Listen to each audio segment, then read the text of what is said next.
Chapter 1. Prologue. The Pursuit of the Truth. Author's Preface and Synopsis. Before I post the story, I'd like to explore with all of you what it means to pursue the truth. The word pursuit has two meanings. One is to follow after something, and the other, to implore. The title Pursuit of the Truth uses the latter meaning, yet, at the same time, there are also other meanings to the title. I have searched for many other words, but only the word pursuit was the one that was the closest in encompassing the essence of the story in my heart. What does truth mean, then? It is written with the word mo, meaning devil. I believe all of you believe that devil is simply a villain, a person who does all sorts of bad things, someone who would soil their hands for the sake of success, even practicing dark arts like a demon lord. In other words, I am referring to the mo, which is a devil or demon. It is just like the wuxia stories we have read before, where they will train with despicable ways, such as eating dried human placenta by forsaking their own humanity. But is this devil really the mo I want to create? I once told a friend of mine that I wanted to create the devil, the true devil. Not a villain or a demon lord that will be lost in time and be viewed as crass and evil by future generations, but the devil, one that will walk on the path and the truth he resolutely believes, even going against the natural order of the universe. It is a deep word, which reveals the life and spirit of a character. What I want to write is a story where there was no devil in the world before him, and neither will there be any other true devil after him. What I want to create is a theme different from Renegade Immortal. I want to write a story where Su Ming stands on the pinnacle of the mountains, looking over the world, and muttering in a voice burdened by his experiences and grief, murmuring about things no one has ever cared about. If the world calls me a devil, then so be it. Henceforth, I, Su Ming, shall become the devil. Prologue. Kala, kala, kala. No one could not tell what that sound was. It was as if it was a sound that could penetrate the body and pierce through the soul, forcing the body to shiver in the cold caused by the blizzard that night. The cold northern wind whistled through, and the snow danced with the wind, causing the line separating heaven and earth to shatter into a million pieces, scattering on earth and causing heaven and earth to become one. Looking from afar, it was as if the world was a white and desolate place. It was not midnight, just twilight, but the sky was already as dark as night. It brought about a heavy feeling as if it was pressing on your chest, cutting off your breath. On that white plain, a gigantic silhouette could be seen. It was the silhouette of a huge city, like a huge beast prowling in the plains.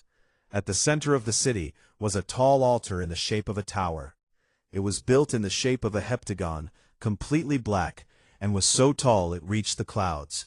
It remained silent and unmoving, even in the midst of the blizzard. When the wind blew past the altar, that creaking sound could be heard clearly amongst the moans of the wind. Even when the sounds were brought far away into the distance, the sounds carried about the wildness of the ancients, creating a unique harmony. Is there still hope?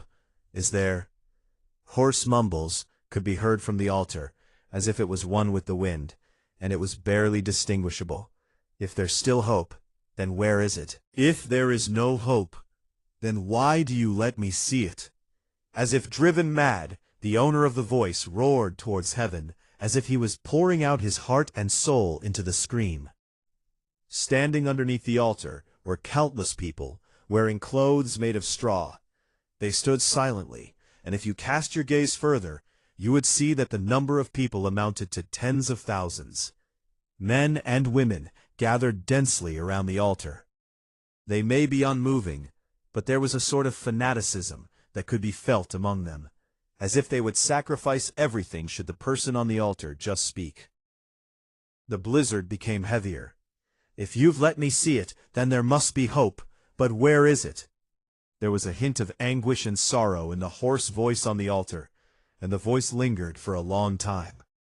Today is the day the Emperor returns, the day the gates to the three lands open, the day the blizzard arrives, and the day all was created. I will predict the Berserker Day once again. The voice grew louder, and with some unknown skill, the colors of the clouds in the sky changed.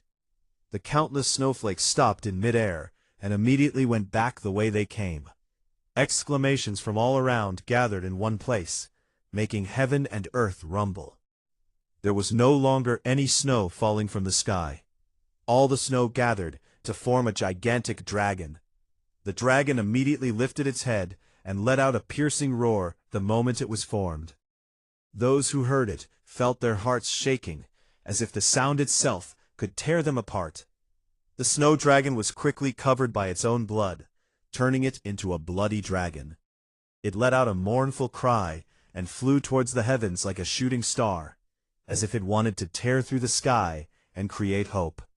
It reached the endless boundaries quickly, and amidst its own roars, the dragon crashed into an invisible and shapeless barrier. Heaven and earth shook, and the sounds scattered everywhere. The blood dragon cried out once again, and its body fell apart before their eyes. At the very moment it almost shattered completely.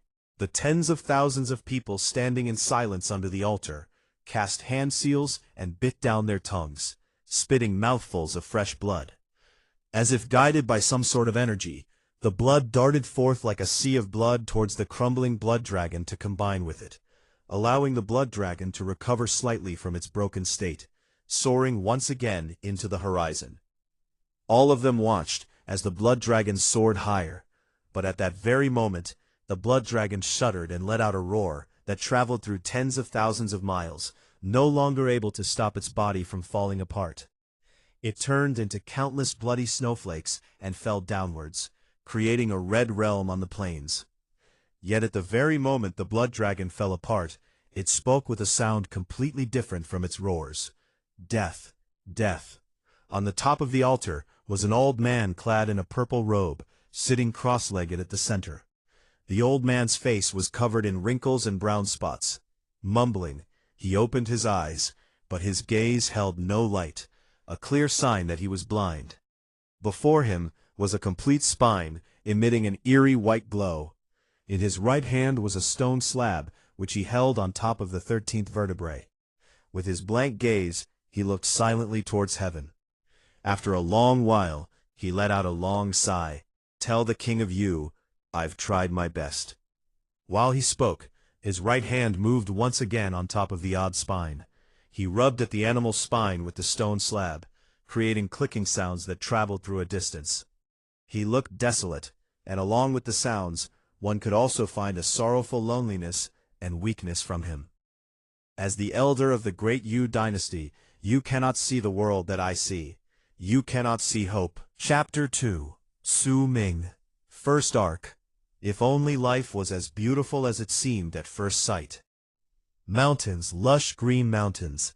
These mountains formed a chain that seemed to span endlessly across Earth, resembling the back of a dragon lying down. The mountain range covered the vast plains. There were numerous types of plants in the mountains, and within them, even more sounds of birds as well as beasts. There were 5 tall protrusions which formed 5 mountain tops. They looked like a human's hand, raised with the fingers pointed skyward, as if wanting to catch the sky. In the middle of one of the peaks was a big hollowed-out rock, and a young man was hiding in the shade that it provided. By his side was a woven basket filled with medicinal herbs, which surrounded the area with a pleasant and therapeutic scent. The young man had a handsome face, but he was on the leaner side, so it made him look frail at first glance. He wore a shirt made of beast skin, and around his neck he wore a white fang in the shape of a crescent moon. His messy hair was held together by a string of straw. He sat there with a scroll made from dozens of beast skins in his hands. He read it with fervor, and shook his head in disagreement at times. Since the creation of the world and of man, the Berserker tribe has existed, and it still exists to this date. The people who hold the Berserker's power are known as Berserkers. They can fly in the skies, move mountains, and turn the tides in the sea. Those who have the Berserker mark can read the future and obtain the power of the sun, moon, and stars. As the young man read this, he sighed. Yet without the Berserker body, it is impossible to become a practitioner of berserker arts. Berserker, berserker, Su Ming, it is your fate that you can only pick herbs and become a common healer in the tribe. Becoming a berserker who practices the ways of the berserker is an impossible dream. The young man mocked himself and put down the scroll. He then gazed into the distance and allowed his mind to wander. He had read the scroll countless of times. He could not memorize the contents backwards, but he still knew it like the back of his hand. The sky is round and the earth is flat, as though it had no end, no boundaries. Su Ming read out the text in soft murmurs. He began imagining the world depicted in the scroll. Gradually, the sky darkened, and dark clouds started to form in the sky. The surrounding wind also made it more humid as it blew past the trees and leaves, creating a rustling sound. When Su Ming saw the dark clouds in the sky, he was momentarily stunned. Elders' predictions are coming true. The dark dragon's saliva can truly be found today. Su Ming's eyes grew bright, and he stood up quickly, gathering the scroll into his bosom. He grabbed the basket with his left hand and slung it on his back. Then, with a live movement, he grabbed onto a rope and climbed towards the top of the mountain. The young man's frail body charged forth explosively with a tenacious force. He moved just like an ape. With just a few jumps, he already managed to cover dozens of feet in distance. The dark clouds in the skies arrived like waves and roared as they came. It was like the wrath of the gods had been brought down upon the mountain range. The dark clouds covered the skies completely, as though they connected the heavens and the earth. They covered the land in darkness, and were approaching the mountain range quickly. Su Ming climbed even faster, and just as the dark clouds spread out over the mountains, he reached a place a few dozen feet away from the mountaintop. An oddly shaped rock was there. However, it seemed like it was naturally formed. The center of the rock was hollow, and there were numerous holes about the size of fists on its surface. It was as if the king of pythons had entrenched itself in the mountain range. Underneath the mysterious rock was a stone shaped like a fang. The rock was terrifying to look at. It was odd, and because it was a mountain protrusion, it looked like it hung in the air. It was very difficult to climb onto the rock, unless one could fly. Su Ming took hold of the rope in his left hand, and with his right hand, he took out a small bottle from the basket. He held it between his teeth, and slowly nudged forward in the opposite direction of the mysterious rock. He moved until the rope he held onto was so taut that it inclined towards his direction. He then grabbed onto the walls of the mountain and pressed his body against it. He lifted his head skyward and looked at the dark clouds in the sky. His eyes shone, and his body was still. After some time, the clouds covered the sky entirely, and thunder roared. The sound was so great he thought he might have gone deaf. The wind started blowing mercilessly, as if it was trying to throw the mountain range off the ground. Su Ming's knuckles had already turned white from holding on to the mountain in the typhoon, but he remained unmoving. Strength shone from his eyes as he continued looking at the sky. The typhoon grew even stronger, and the plants in the mountain range were helplessly slapped around. The sound of the wind was akin to the roars of a huge beast. It made the numerous broken branches and dead leaves fly, causing the entire place to be filled with branches and leaves dancing madly in the air. Some bigger branches and even small beasts were lifted by the typhoon and subsequently tossed away. Their cries of agony were silenced by the sound of the wind. Su Ming was not going to persist much further in the typhoon. The sky was completely covered by dark clouds. With the sounds of thunder, huge droplets of rain poured down from the sky. At that moment, it was as if the world was covered by a gigantic curtain of water. The rain persisted and grew heavier by the minute, but Su Ming held on to the drenched rope tightly and kept his body firmly against the wall of the mountain. He did nothing to avoid being drenched by the rain, and remained still as ever. His eyes were fixed on the mysterious rock above the fang-shaped stone. An unknown amount of time passed, and the rain continued growing heavier. The world was surrounded by rain and fog. Under the rain's cleansing, the fang-shaped rock Su Ming was staring at began secreting a black liquid. The black liquid merged with the rainwater and formed a stream that flowed downwards. When Su Ming saw this, his eyes were filled with excitement, yet he remained stationary until the secretion of the black liquid gradually slowed down and finally turned into an impressive golden color. Su Ming narrowed his eyes, and with no hesitation, he released his grip on the mountain wall. As he slid down, he took out the bottle in his mouth with his right hand. The rope in his left hand was already positioned diagonally to begin with. When he let go of the mountain wall, his entire body swung with the force of the rope at a frightening speed towards the fang-shaped rock. Su Ming arrived next to the seemingly floating fang-shaped rock with the help of the rope, just as the next blast of thunder crackled over his head. This was due to the rope's great level of inclination and the accuracy of his position. With his left hand, he held onto the rope, and with his right, he held the bottle. He quickly placed the bottle underneath the fang-shaped rock as he approached it. In the brief moment that the rope reached the peak of its swing and began its journey back, he managed to fill up half the bottle with the golden liquid. However, at that very moment, he heard a piercing cry. Black centipedes about the size of 4 or 5 arms crawled out from the many holes on the mysterious rock, pouncing ferociously onto the still dangling Su Ming. The moment the centipedes appeared, he let go of his hold on the rope and allowed his body to fall at a terrifying speed, avoiding the centipede's attack. Xiao Hong. Su Ming was falling in midair quickly, and his body stiffened as he felt the typhoon cutting fiercely into his body like sharp blades. Even if he avoided the centipedes, he would still turn into mincemeat if he fell on the ground. But he was not afraid. A red shadow rushed forward from the cliff by the side, towards Su Ming's falling body. On a length of rope, it grabbed onto Su Ming once it reached him. The red shadow was a small red monkey. It was grinning, and its eyes were filled with vigor. The man and his monkey fell on a cliff along with the rope. It was the very cliff where Su Ming was reading just moments ago.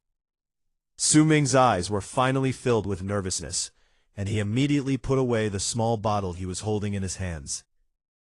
Xiao Hong, we have to run. I took too much dark dragon saliva this time. Huh?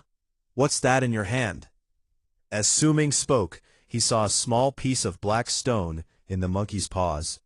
The monkey's gaze immediately grew sharp, and it hid its paws behind its back, hissing at Su Ming.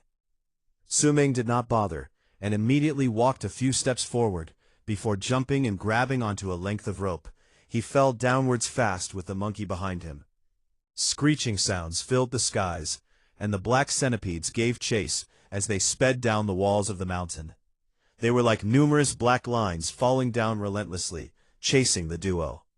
The little red monkey hissed at Su Ming, and it moved about constantly on his body. Occasionally, it would turn back to look at the centipedes giving chase, its gaze filled with terror and anger. It's not like it's the first time we're running away. Those dark dragons won't go down the mountain anyway, so stop pretending. Same rules. I'll give you half of the dark dragon's saliva. Although Su Ming was fleeing at impressive speeds, his tone was lazy once he spoke.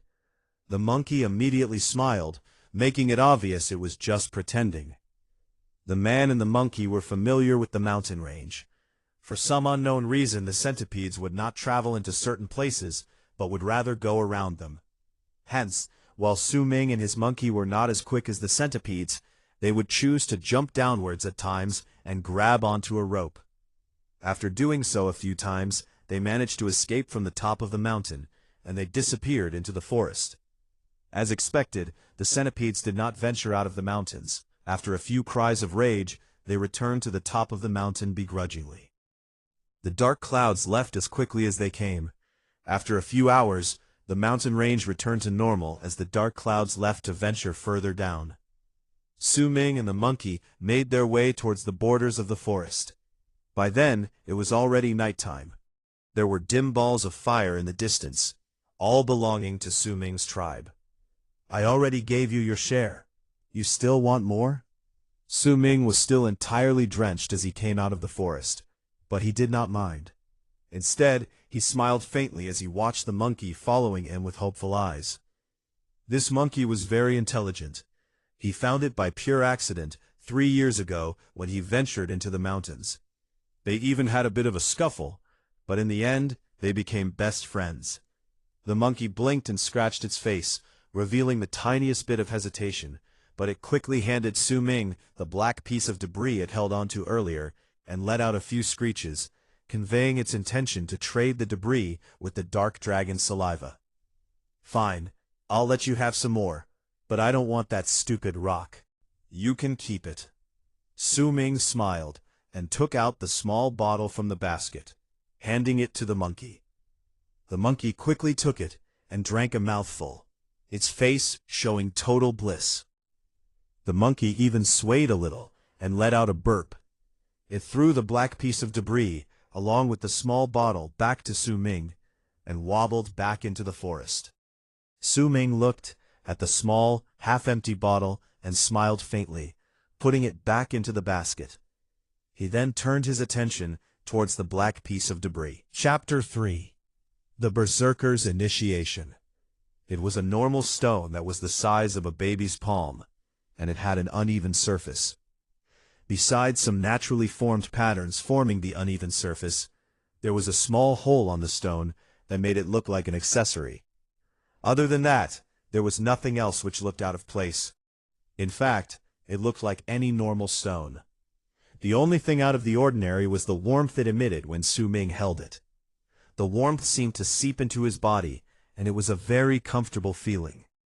Su Ming looked closely at it, yet even after he scrutinized the entire thing, he still could not find anything else odd about it. I remember the elder saying that this was once the land of the Fire Berserker tribe. If that's the case, then this thing might have some powers of fire. That's why it can keep people warm. Not bad. Su Ming took off the crescent fang on his neck and replaced it with the stone before wearing the necklace once again, letting it hang over the stone. When the stone touched his chest, he felt its warmth increase. Let's go home. The young man then ran quickly towards the place with the balls of light. He did not notice it, but at that time the stone hanging off his chest gave out a dim glow before disappearing. As Su Ming neared his destination, the dim balls of light grew brighter before his eyes, and he saw a settlement surrounded by a wall made from giant wood. The settlement was not big. It could only hold about a few hundred people in it, but in Su Ming's eyes, it was a place that made him feel at home. He could faintly hear cheerful sounds from within as he approached the settlement. From the cracks in the giant wooden wall, he could see a bonfire in the middle of the tribe. There were many tribesmen gathered around it, and some of the women from the tribe were dancing around the bonfire. The gate to the tribe was also built with giant wood. Usually when it was open, it would be held up with several pieces of rope. Now it was closed, and there were some burly men standing on top, wearing clothes made from beast skin. Their skin was rough, and there were white bone necklaces hanging from their necks. They were terrifying to look at. They also wore earrings made of bone, and their overall appearance made them look intimidating as they surveyed the area. When they saw Su Ming running back, the men grinned. "Lasu, the elder has been looking for you the entire day. Why are you out so late? It was raining just now. Did you go out to steal the dark dragon's saliva again?" "The elder was looking for me? Throw down the rope, I had a pretty good haul this time." Su Ming sped up, and when he was underneath the gate, he patted the basket on his back proudly as he shouted loudly. A woven piece of rope was lowered down, and Su Ming grabbed onto it lightly, climbing upwards. Within the span of a few breaths, he reached the top of the gate, smiling as he saw the tribesmen keeping watch. He then quickly walked down, with the ladder propped by the side. Boy, an agile one for sure, and he's brave to boot. He already started climbing Dark Dragon Mountain alone many years ago. Looks like he's definitely going to become the tribe's common healer in the future. It's a pity that he doesn't have a berserker body, or else he would become a berserk healer just like the elder. The men sighed as they watched Su Ming leave. As Su Ming entered the settlement, and ran in between the wooden houses. Those who saw him called him Lasu in a kind manner.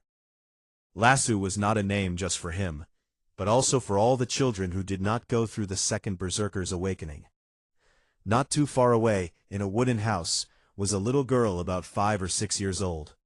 She was looking at Su Ming, and there was a sweet and innocent smile on her young face.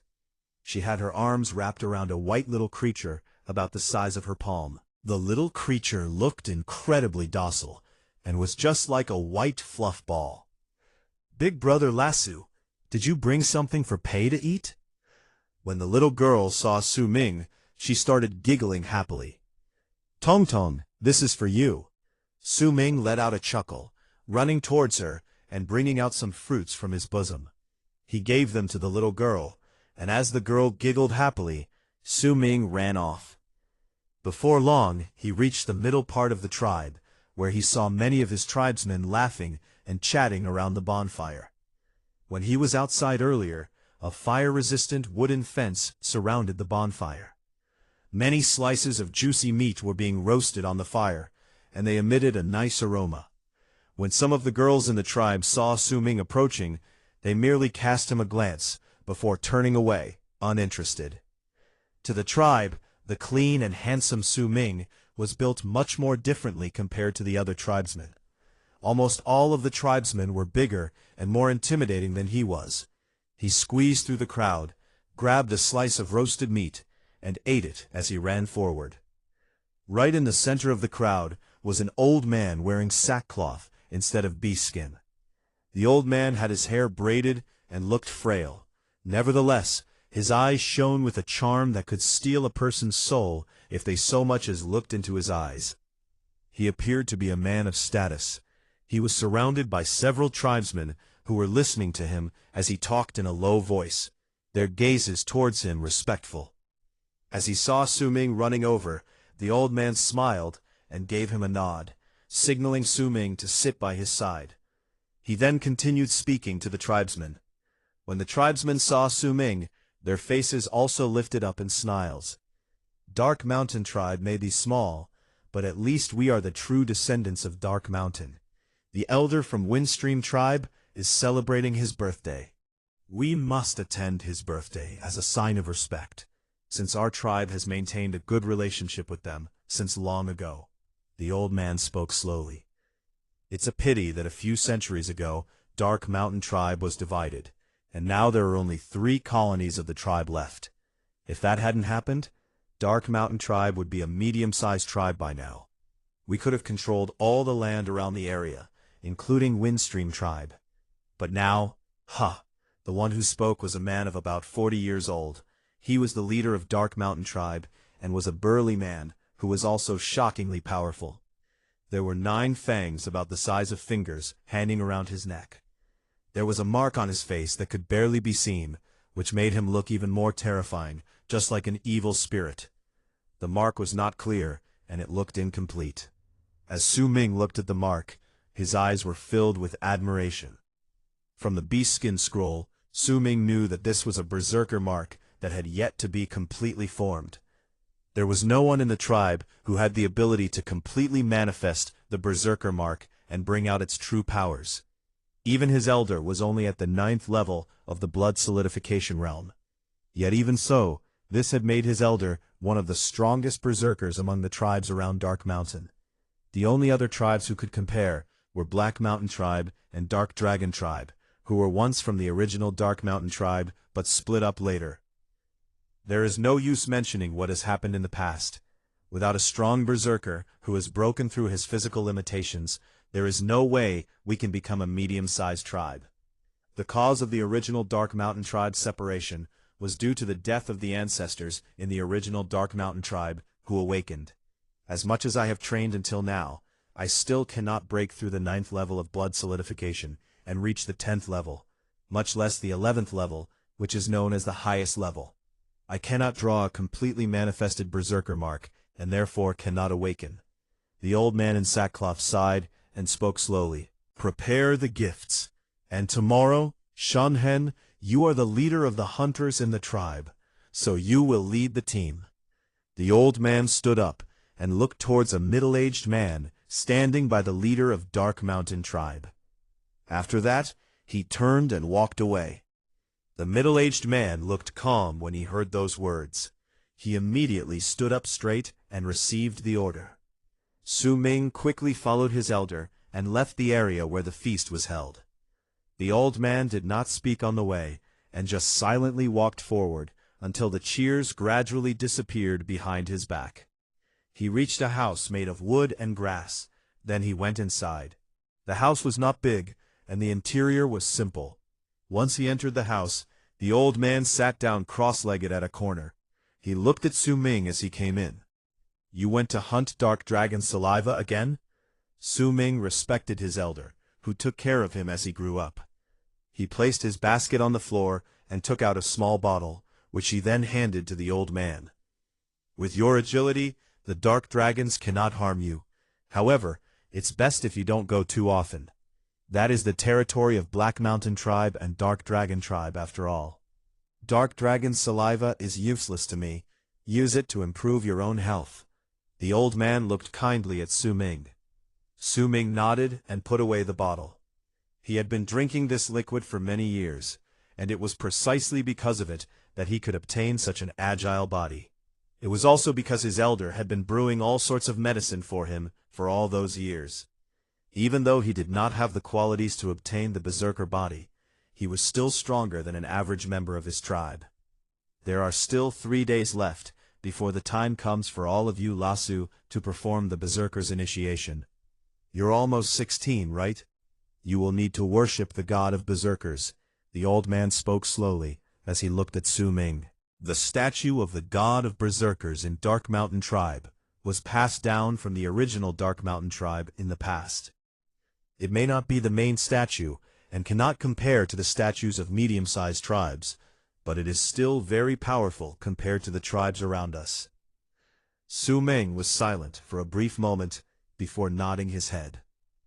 "Don't leave for the next few days. Rest and go with them to the initiation 3 days later." The old man said this and closed his eyes slowly. Su Ming stood for a while longer.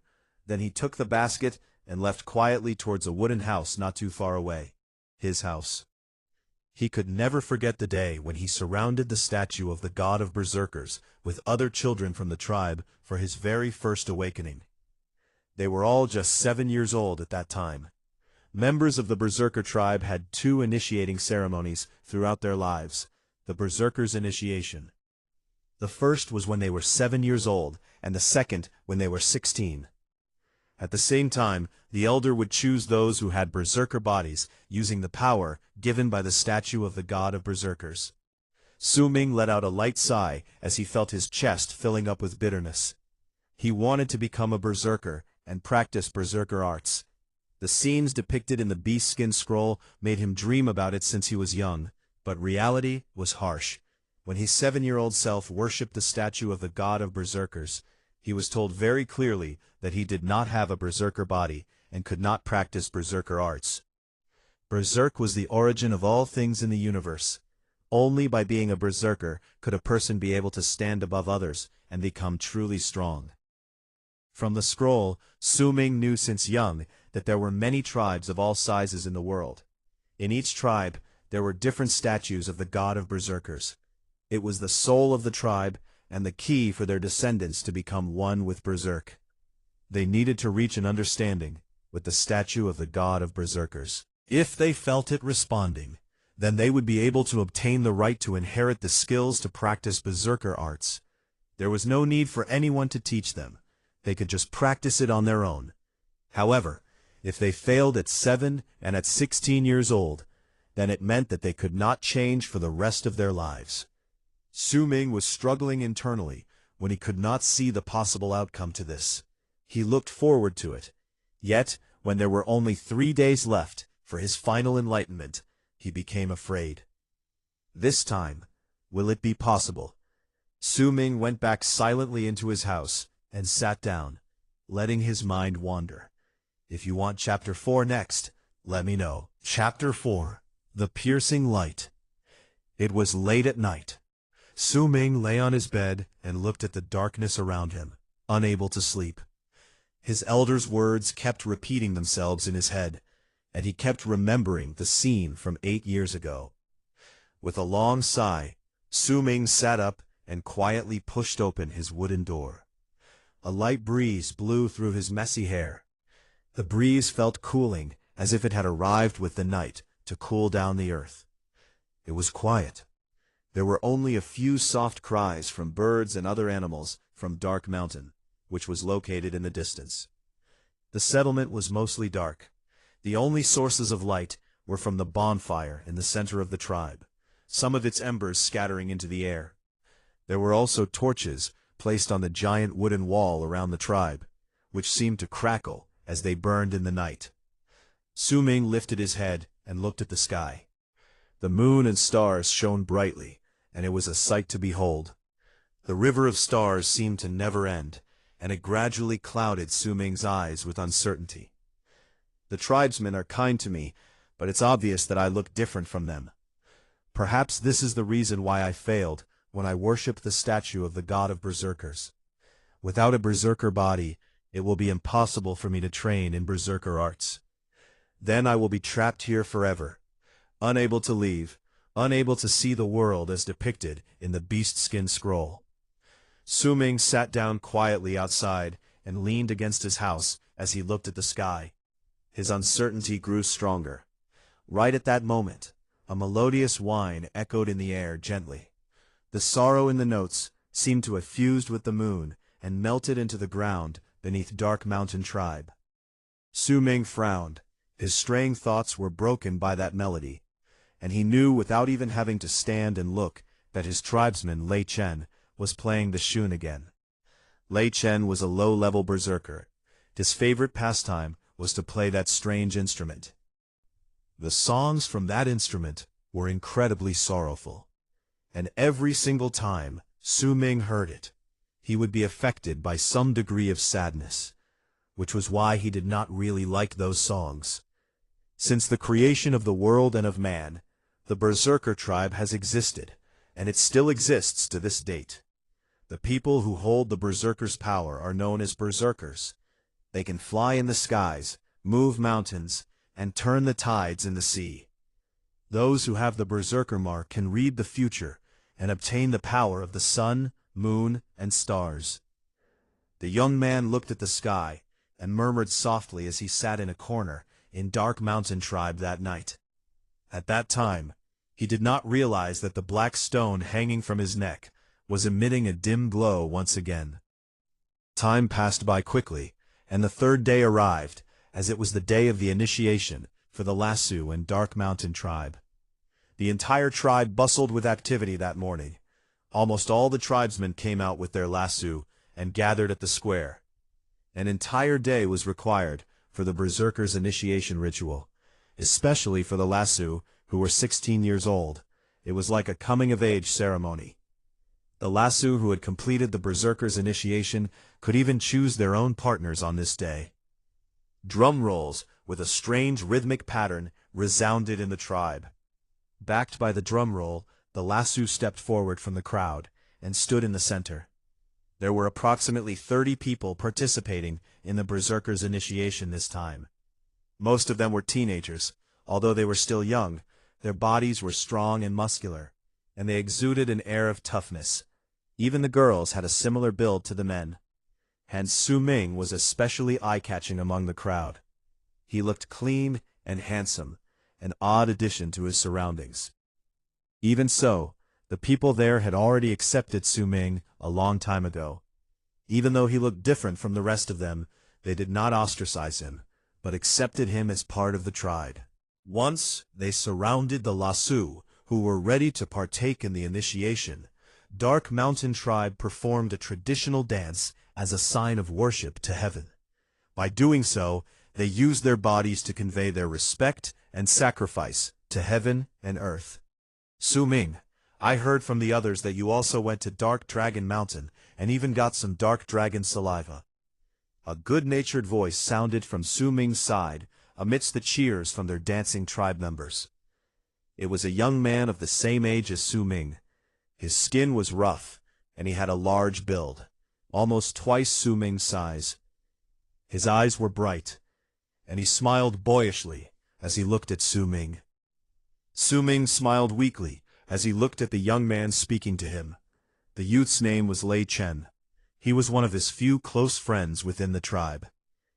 "I brought some back. I went to look for you yesterday, but your father said you went with the hunting team to the mountains. Once the initiation ceremony ends, come to my place and get some."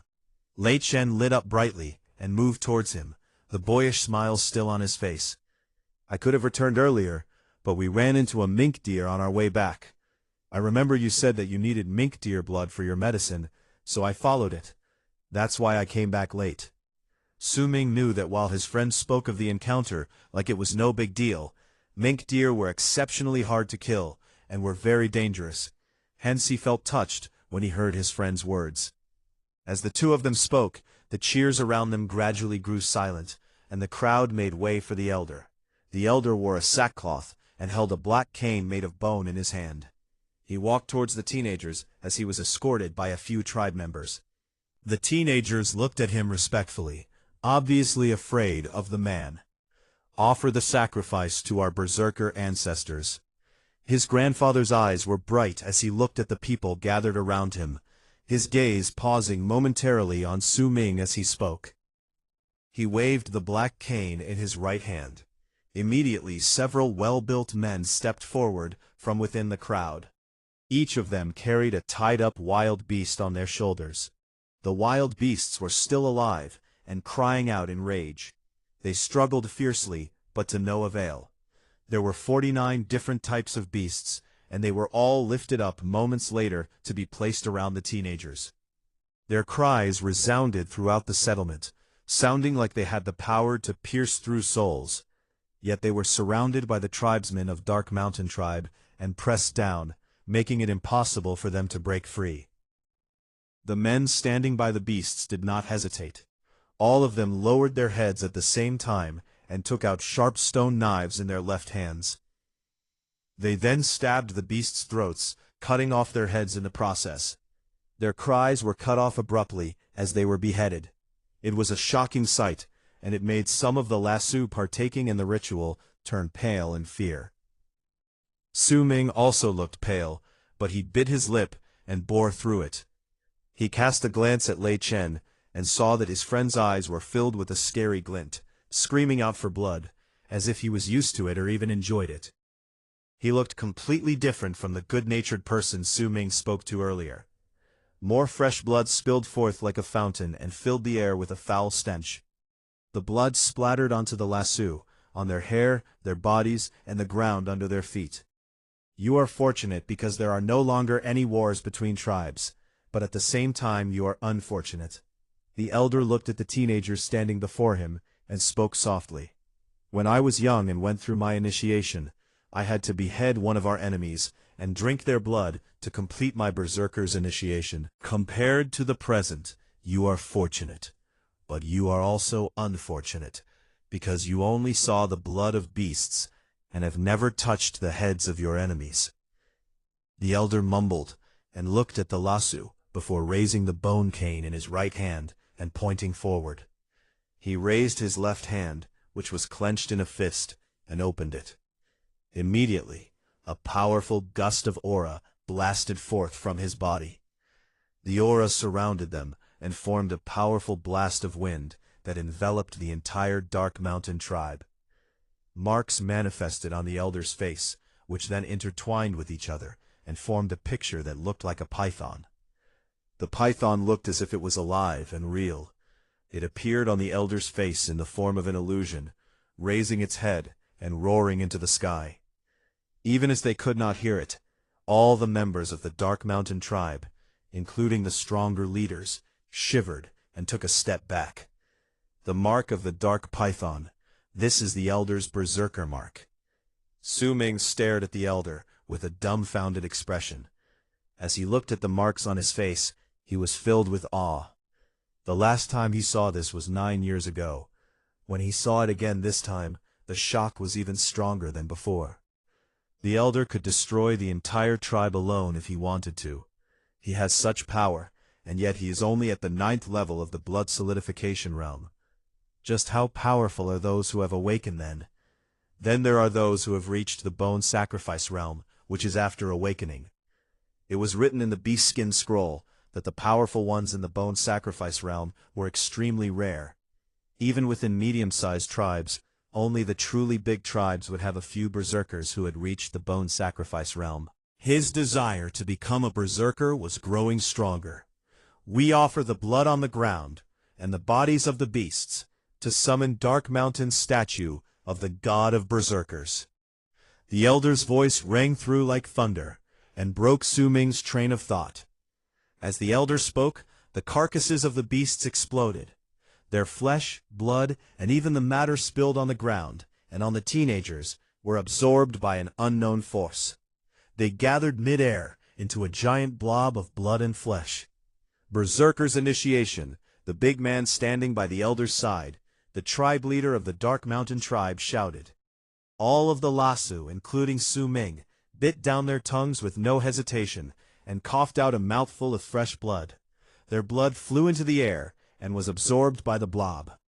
A thunderous roar sounded, after which the blob of blood and flesh transformed into a black statue.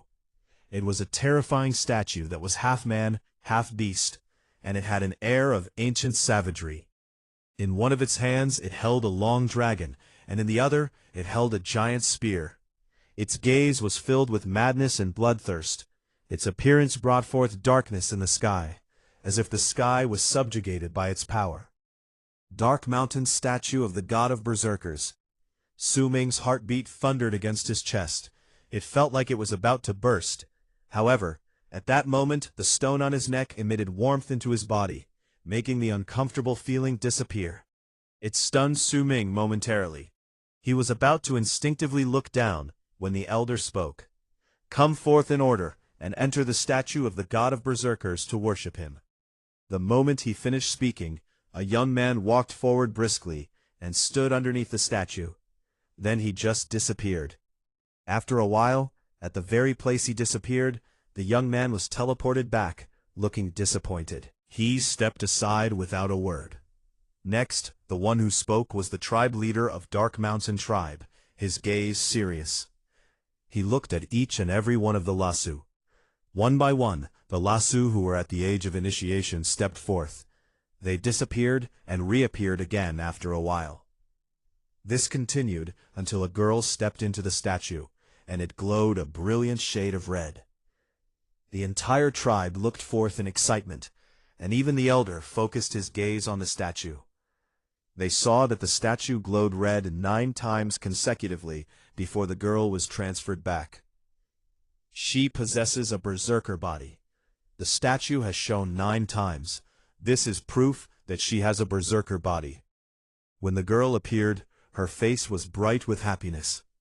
Your name is Wu La? Very good. Come stand by my side.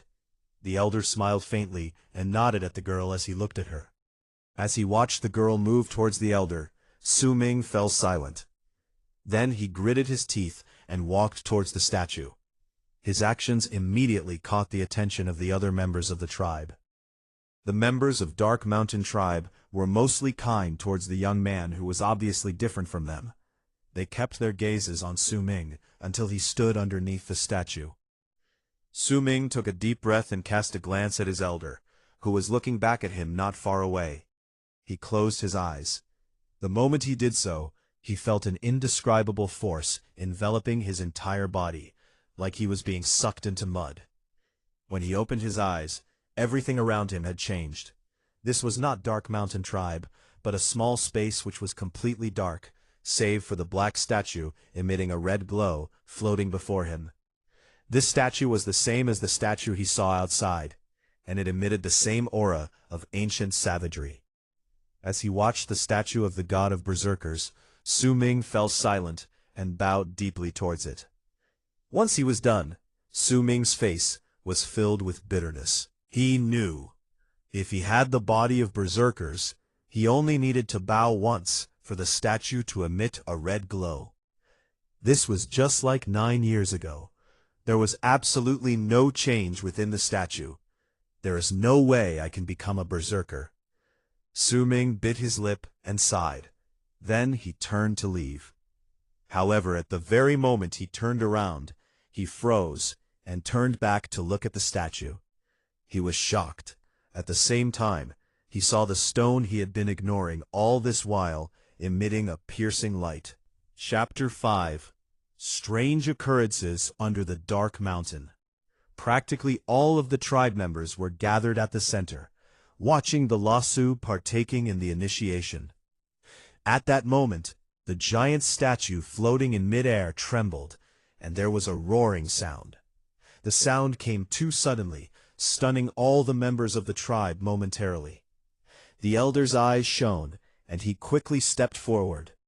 He did not look at the statue of the god of berserkers, but cast his gaze immediately towards the sky. His gaze turned solemn. By then, many members of the tribe had noticed the abnormality and lifted their heads towards the sky. When they did, they saw clouds of black smoke forming in the air at a maddening speed. The smoke was gathered from all directions, and it quickly formed a whirlwind. The whirlwind covered at least half of the sky and the entirety of the dark mountain. Even if the mountain range was huge, they could still see and tell that something abnormal was happening on the land.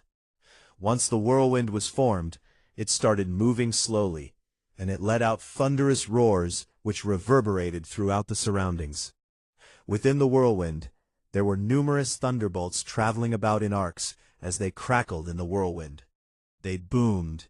"Have our berserker ancestors returned?" someone from the Dark Mountain tribe exclaimed. All of them knelt down, their gazes filled with reverence and fear. They turned towards heaven and worshipped. The only ones who were standing were the elder and the leaders of the tribe.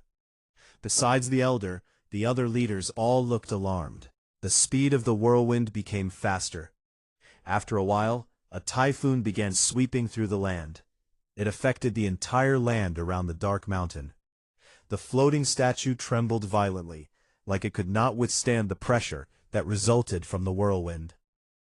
On the other side of Dark Mountain, there was a tribe about the same size. The tribe's name was Black Mountain. At that moment, all the tribe members were dumbstruck as a statue of the god of berserkers, about the size of 100 feet, appeared before them in midair. The statue was completely black and had no human characteristics. It looked like a lizard, and it kept trembling as if it was about to fall apart. Underneath the statue was a wizened and thin old man wearing a black, long-sleeved shirt made of sackcloth. His gaze was dark, and his thoughts were unknown. The same thing happened within the other tribes near the Dark Mountain, and even within some tribes that were located further away. No one knew what was happening, and how the whirlwind came to be. Not even the elder of the Dark Mountain tribe. He had neglected to think about Su Ming, who went into the statue of the god of berserkers for worship. When the dim light appeared within the statue of the god of berserkers at the Dark Mountain tribe's settlement, it occupied the entire space. It bathed the entire area in its strange light. Su Ming was stupefied. He saw various surrounding statues shaking, as if they were waking up after a long slumber. It was almost like they had physical bodies. He saw that the statues, which were themselves terrifying to look at, were trembling furiously while bathing in the light, as though they could not withstand it. The statue of the god of berserkers was crafted in the image of a hybrid between a man and a beast, something like a chimera. In its left hand, it held a huge dragon, and in its right, a spear. As it shook, the savage vibe Su Ming felt earlier had, however, changed into fear. Su Ming was left wondering whether he was imagining it. Su Ming's mind was blank. He did not know what was happening, and he did not know what to do. He just stood there, stunned. His entire body was also covered in the light that emitted from the piece of debris on his neck. It made him look like he had fused with the space. As the light grew brighter, the world within the statue of the god of berserkers became completely tainted by the color from the debris. Su Ming felt something shattering in his head. It was as if a barrier had just been broken by an invisible force. It caused his body to tremble, and in his head he saw an odd image. It was a huge plain. Su Ming looked down from where he was in mid-air. What he saw was hundreds upon thousands of people appearing on the land. He could not see the end of the crowd. There seemed to be no end to it. "Where is this?" Su Ming muttered. This scene shocked him completely and made him incapable of thought. The people were divided into two crowds. They all knelt on the ground and lifted their hands to worship the heavens. There was also the sound of desolate drums thundering in the air. It formed a melody that seemed to resonate with the soul and captivate all those who listened. All around Su Ming were hundreds of gigantic statues of the god of berserkers.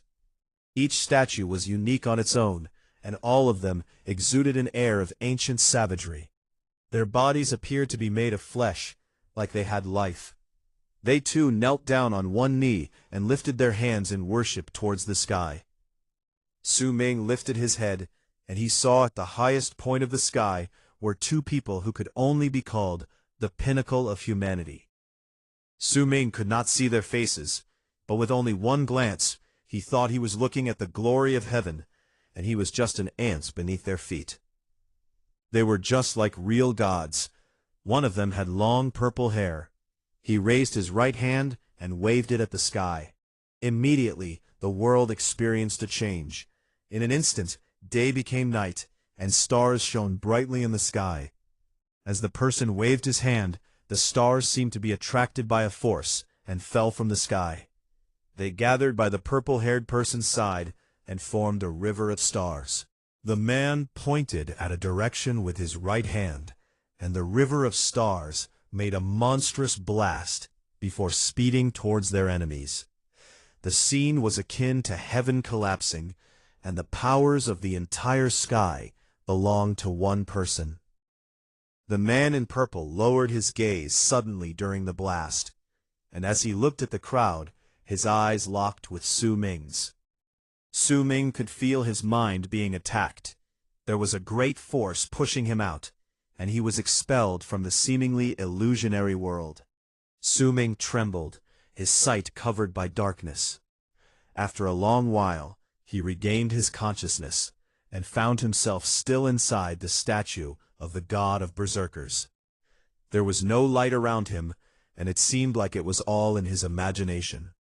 Su Ming's breathing was quick and shallow. His entire body was drenched in sweat. He looked at the piece of debris hanging from his neck. It was still black, and it emitted the tiniest bit of warmth. But there was nothing else unusual about it.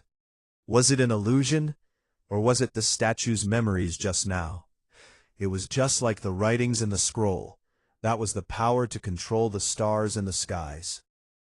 After a long while, Su Ming got out from his shock.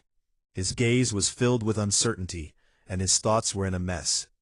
He fell silent for a while. Then he got up and bowed once more towards the statue, getting ready to leave. Yet just as he was about to bow down, he heard a chipping sound before him.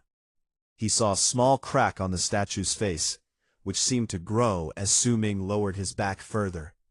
The statue gave the impression that it could not withstand Su Ming bowing down to it. It was as if Su Ming bowed down and worshipped it, the statue would break apart. Su Ming took in a sharp breath at this strange sight. He had no doubt about it. What he saw was not an illusion. The very moment the statue cracked apart, there were low mumbling sounds reverberating in his head. Those low murmurs made Su Ming's eyes light up in ecstasy. This sound was what he had been hoping for. The ways to train in berserker arts. For those who had reached the blood solidification realm, it was impossible to pass down the ways through oral tradition.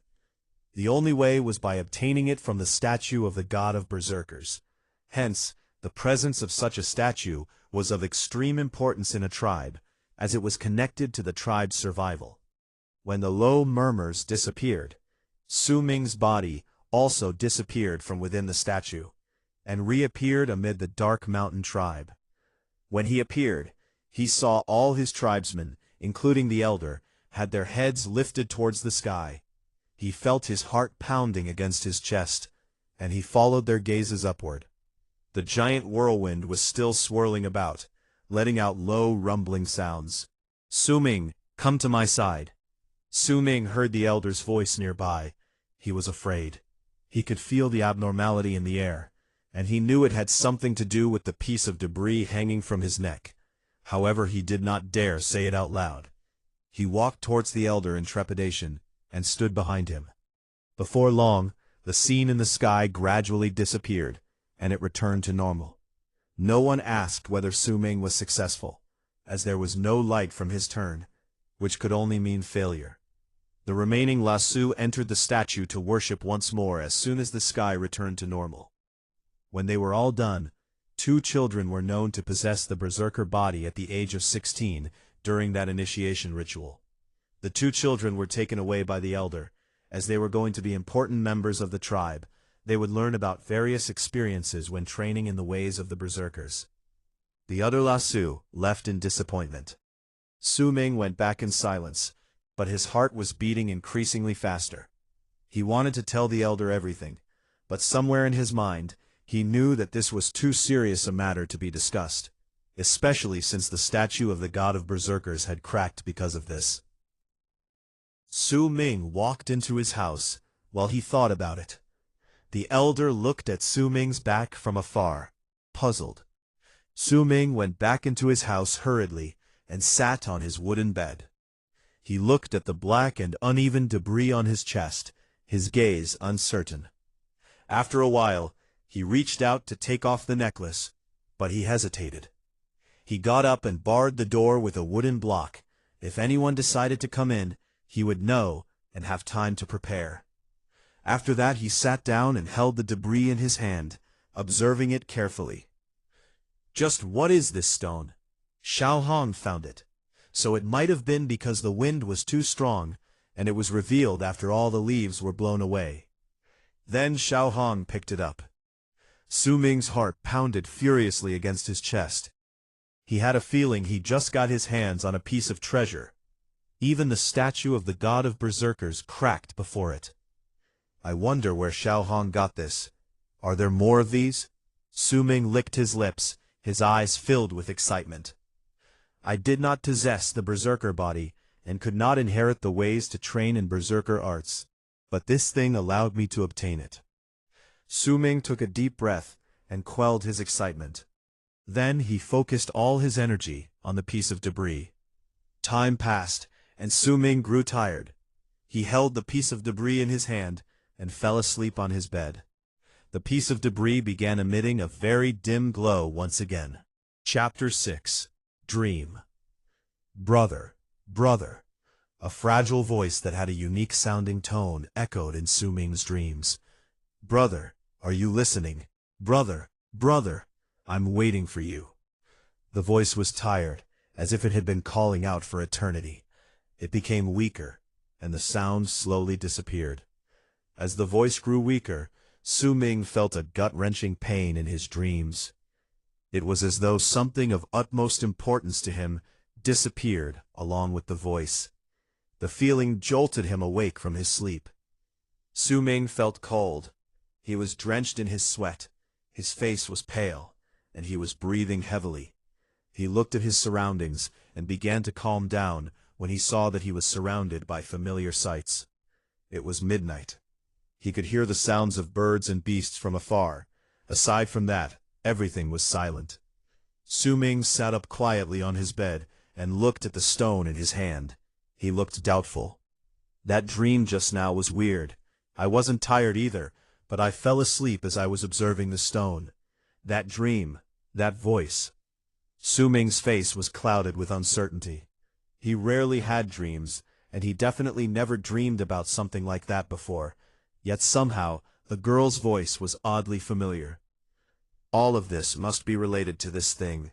Su Ming lowered his gaze and looked carefully at the stone in his hand, using the moonlight as his source of light.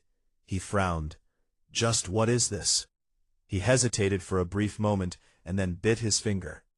According to the scroll, most of the treasures in the world could only be activated with blood. Up until then, Su Ming had never seen such treasures before. The stone was the only one he had ever seen. As the blood from his finger fell on top of the stone, Su Ming began to look at it expectantly. Yet after a long while, nothing happened. There was no sign of the blood being absorbed either. Su Ming scratched his head, but he was stubborn. He got up and used all sorts of methods, be it biting the stone with his teeth, trying to force it apart with his hands, and even soaking it in water. Nevertheless, there were still no changes on the stone. It was almost dawn. Su Ming held the stone in his hands, and his mind wandered. Time passed, and morning arrived. As the sun rose, Su Ming got an idea. When I placed it on my chest, I felt some sort of heat from it. Perhaps this might be its use. Su Ming placed the stone once again around his neck, without hesitation, letting it hang close to his chest. Waves of warmth spread out and seeped into Su Ming's body. That warmth traveled through his body, enveloping his entire body in a comfortable feeling. He took a deep breath, and in his mind, Su Ming saw the methods to train in berserker arts which he obtained from the statue. Berserk was the origin of all things in the world. Now, Su Ming had obtained the methods to train in the first realm in berserker arts, the methods to train in the blood solidification realm. Su Ming knew from the scroll that since ancient times, when their berserker ancestors created heaven and earth, all humans possessed remarkable abilities. Yet as time passed, the berserker tribe became a legend. They were no longer as they were before. They had all become common people. The methods to train in berserker arts were also passed down from ancient times, but they had been modified to suit the present berserker tribes. The very first realm, the blood solidification realm, was divided into 11 levels. It allowed the practitioners to activate the berserker blood they had inherited from their ancestors, and solidify it. The power of the statue of the god of berserkers was in reality used to search for those who had inherited denser berserker blood from their ancestors, and these people were deemed to possess berserker bodies. Only they could walk on and travel down the path of berserkers. A normal member of the tribe would not be recognized by the statue, because their blood was thin with berserker blood. That was why they did not possess the right to become berserkers. That was also why when they worshipped the statue of the god of berserkers, they would not obtain the ways to train in berserker arts. However, Su Ming was special. He may not have possessed a berserker body, but due to this mysterious stone, he obtained the ways to train in berserker arts. Berserker arts was something difficult to pass down even through oral tradition, and it was something only possible for the tribes who possessed the statue of the god of berserkers. Focus and solidify the berserker blood in your blood veins, and you will awaken the blood.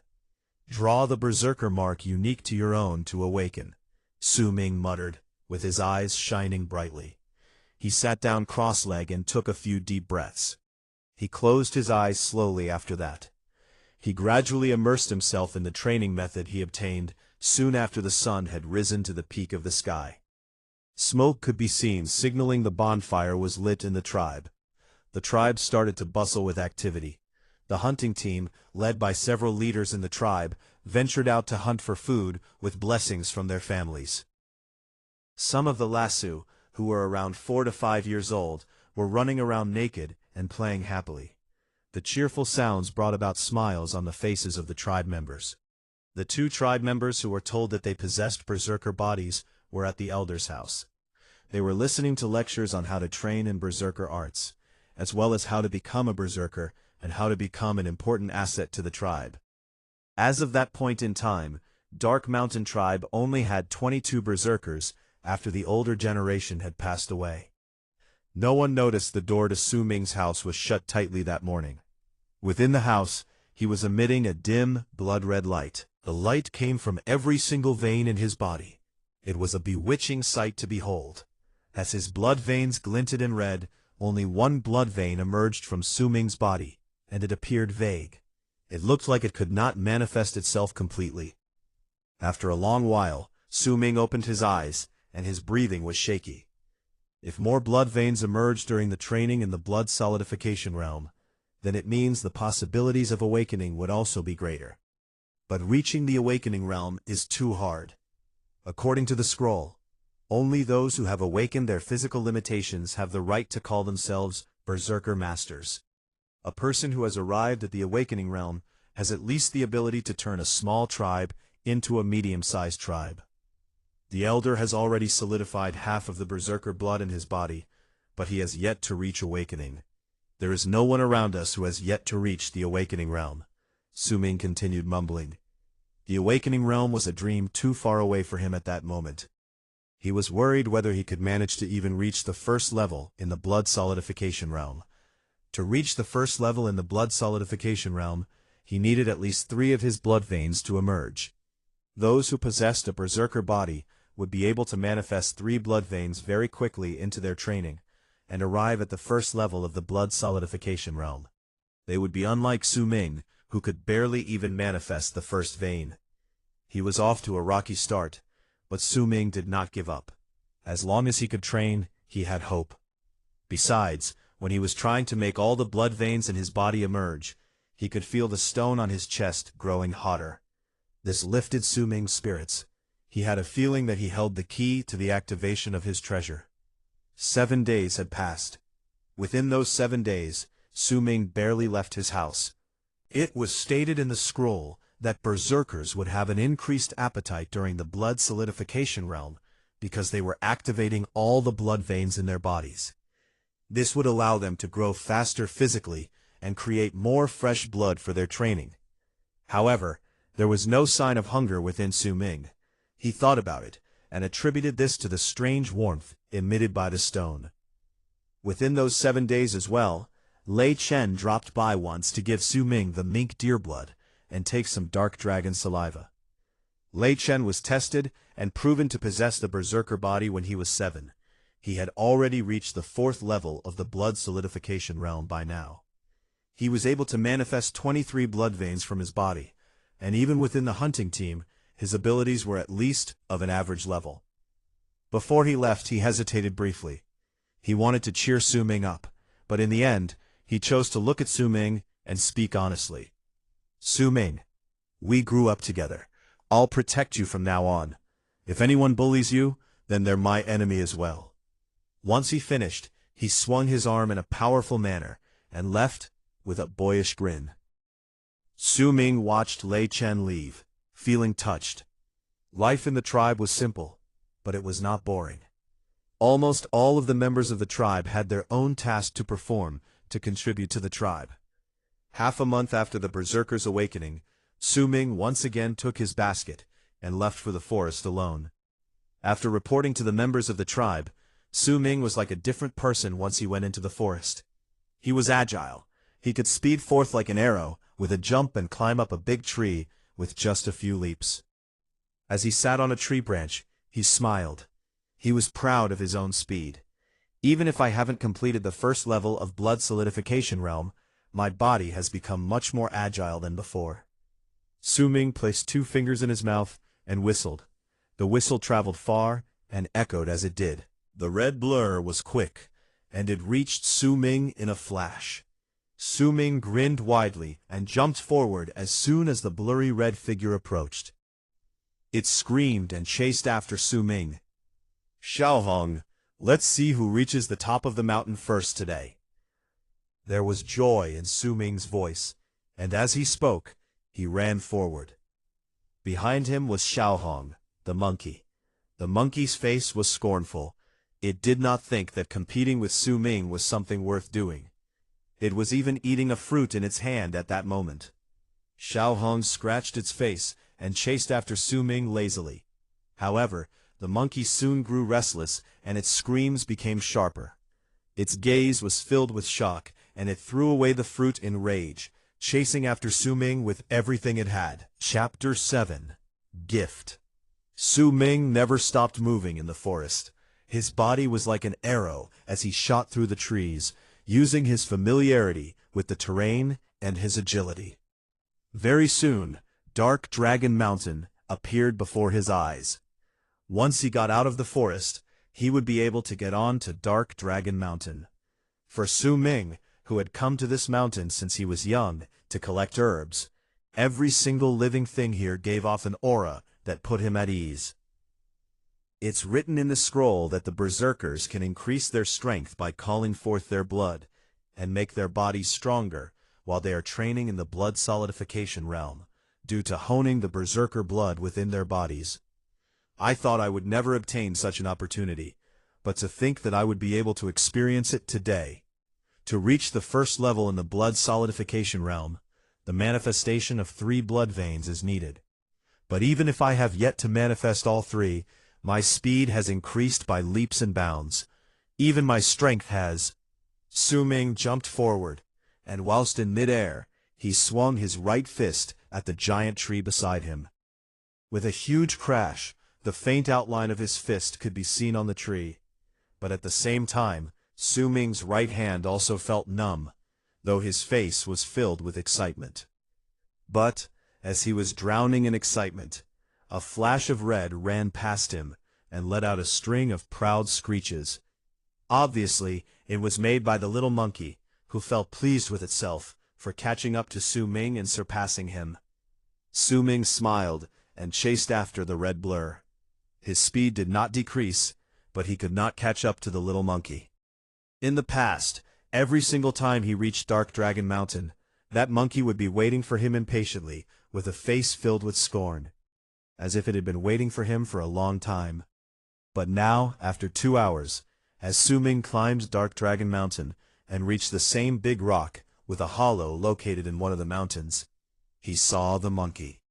While it still looked at him with scorn and disdain, its forehead was covered in sweat, showing that while it had arrived before him, it did not wait for long this time. Su Ming smiled and went up to touch the monkey's head. He took off the basket and stood on top of the rock as he looked at the mist around the area. He took a deep breath. He liked standing there looking at the sights before him, even if there was a deep canyon right underneath him, if he took a few steps forward. And if the wind blew at him right then and there, it would cause him to stumble and fall. It was a dangerous place. But Su Ming had been climbing this mountain ever since he was young. To him, this place was like a second home. Xiao Hong, how does it look like on the other side of the mountain? Have you gone there before? Su Ming's hide shirt swayed along with the wind and let out light flapping sounds. Instinctively, he reached out with his right hand and touched the black stone on his chest. The monkey by his side rolled its eyes and looked at the land located far away. It did not bother to reply to Su Ming, but lowered its head to tug at its own fur, as if it was looking for something. Su Ming scratched his nose when he saw the little monkey grooming itself and ignoring him. He shook his head and smiled, then decided to sit down cross-legged on the spot where he stood. Xiao Hong, I'm not going to return to the tribe for a while this time. I might be staying here for a while. So if you go out and play, get some fruits back for me.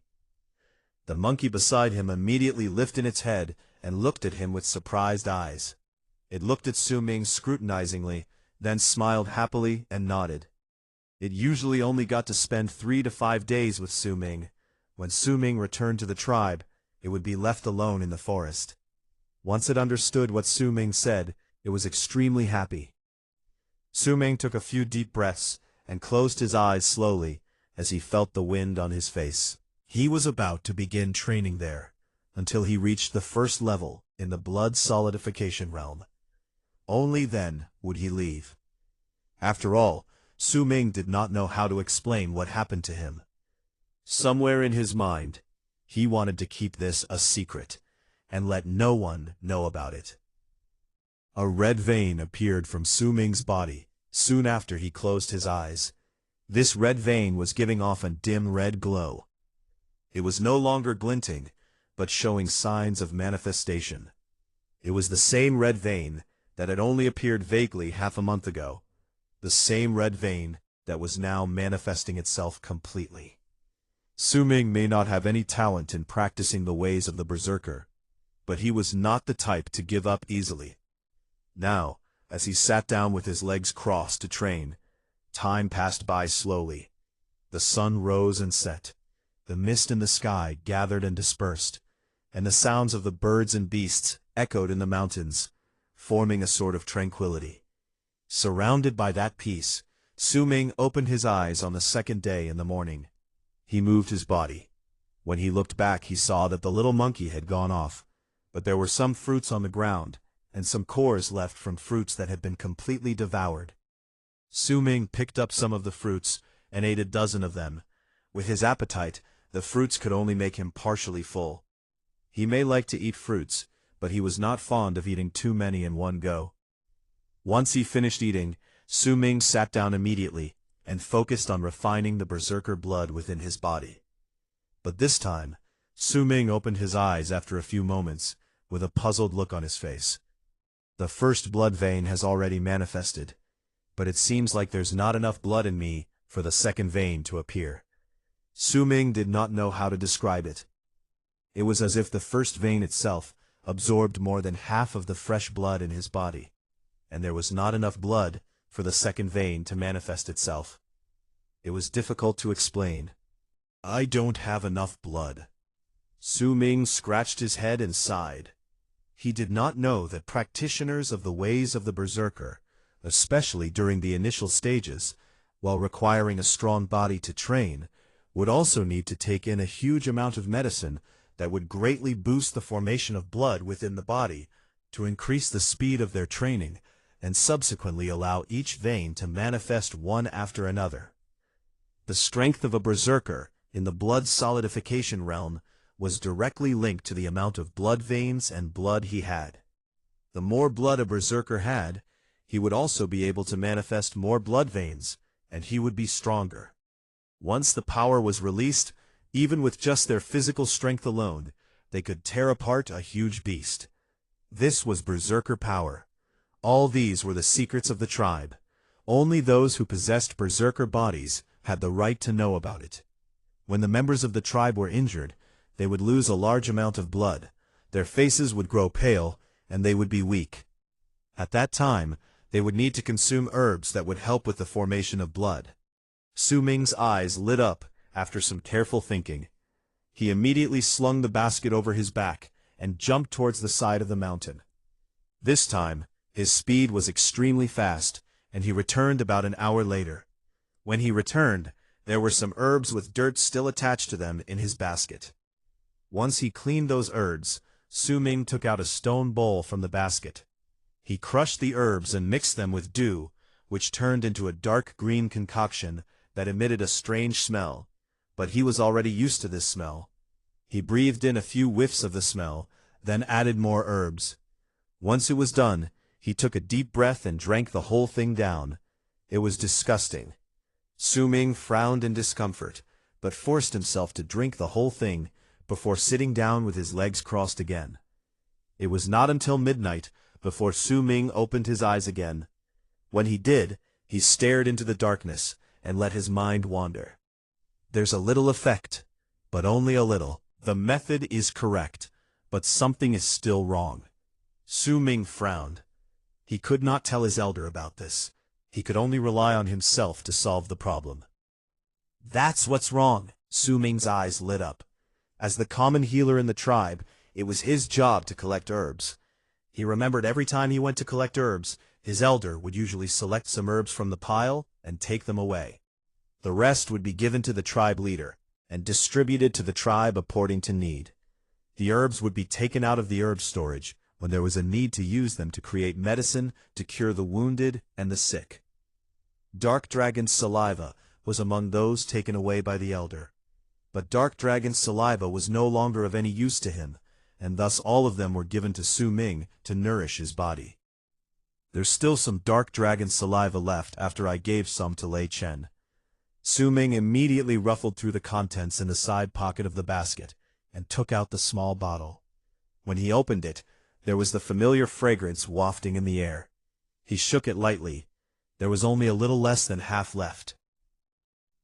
Without any hesitation, Su Ming placed the bottle by his lips and drank all the contents in one mouthful. Then he immediately sat down with his legs crossed, immersing himself in refining and solidifying the berserker blood in his veins. Su Ming had been drinking dark dragon saliva since he was young. Every time he drank it, he would feel a bit faint, with a sensation as if he was about to fall asleep drunk. But this was the first time he drank dark dragon saliva to assist in his berserker training. As the blood in his veins circulated in his body, he could feel a cold sensation growing within, spreading to all parts of his body very quickly. The cold gradually fused with the blood in his veins and increased the rate of circulation in his body. There were even signs of his blood rate increasing. "I knew it!" Su Ming felt excited. As he continued channeling his blood, his body suddenly shivered. He opened his eyes, his face filled with disbelief and doubt. How could this? Is it the elder? Within his body, Su Ming could clearly feel the coldness emerging from all parts of his body as he absorbed the chill brought about by dark dragon saliva. That cold feeling seemed to have existed in his body for many years and had been laying dormant, waiting for the time to rush forth. The moment he started refining the blood in his veins, the key to activate it was the same dark dragon saliva that Su Ming drank. Now, that cold seemed to gather from every part of his body, crashing through his veins like a gigantic wave to form a sea. This was a gift which the elder prepared for him when he was young. His body that had been nourished by dark dragon saliva was the gift. If Su Ming walked on the ways of the berserker, then this power would aid him immensely in the earlier stages of his training. If he did not have the gift to practice in the ways of the berserker, then it would help keep his body healthy. Su Ming was dumbfounded. He could almost see his elder's kind eyes and his expectations towards him as he grew older over the years. Most of all, he remembered the disappointment in his eyes half a month ago. "Elder," Su Ming mumbled. There was a low rumbling sound within his body. The vast amount of dark dragon saliva that had gathered in his body over time rushed forth to drive his blood forward, causing the second blood vein in his body to appear immediately and manifest quickly. As the second blood vein appeared, the third blood vein immediately followed suit. There were even signs of the fourth blood vein appearing vaguely. Su Ming's body began rapidly growing bigger. The speed and the strength of his blood circulation brought about his physical growth. If this continued, then he would no longer be frail and weak, and he would be just like the other members of his tribe. He would obtain a strong body. Yet at that very moment, the stone hanging off Su Ming's chest suddenly gave off the very same piercing light as it did in the statue of the god of berserkers. The moment the light came, things changed. Chapter 8. Barrenness. As the cold light appeared, Su Ming could clearly feel a strong wave of heat emitting from his chest and traveling through his entire body quickly. It spread throughout his body in an instant and fused together with the cold brought by dark dragon saliva, permeating into his blood. A clear roar could be heard from within Su Ming's body as he was sitting down, trembling furiously.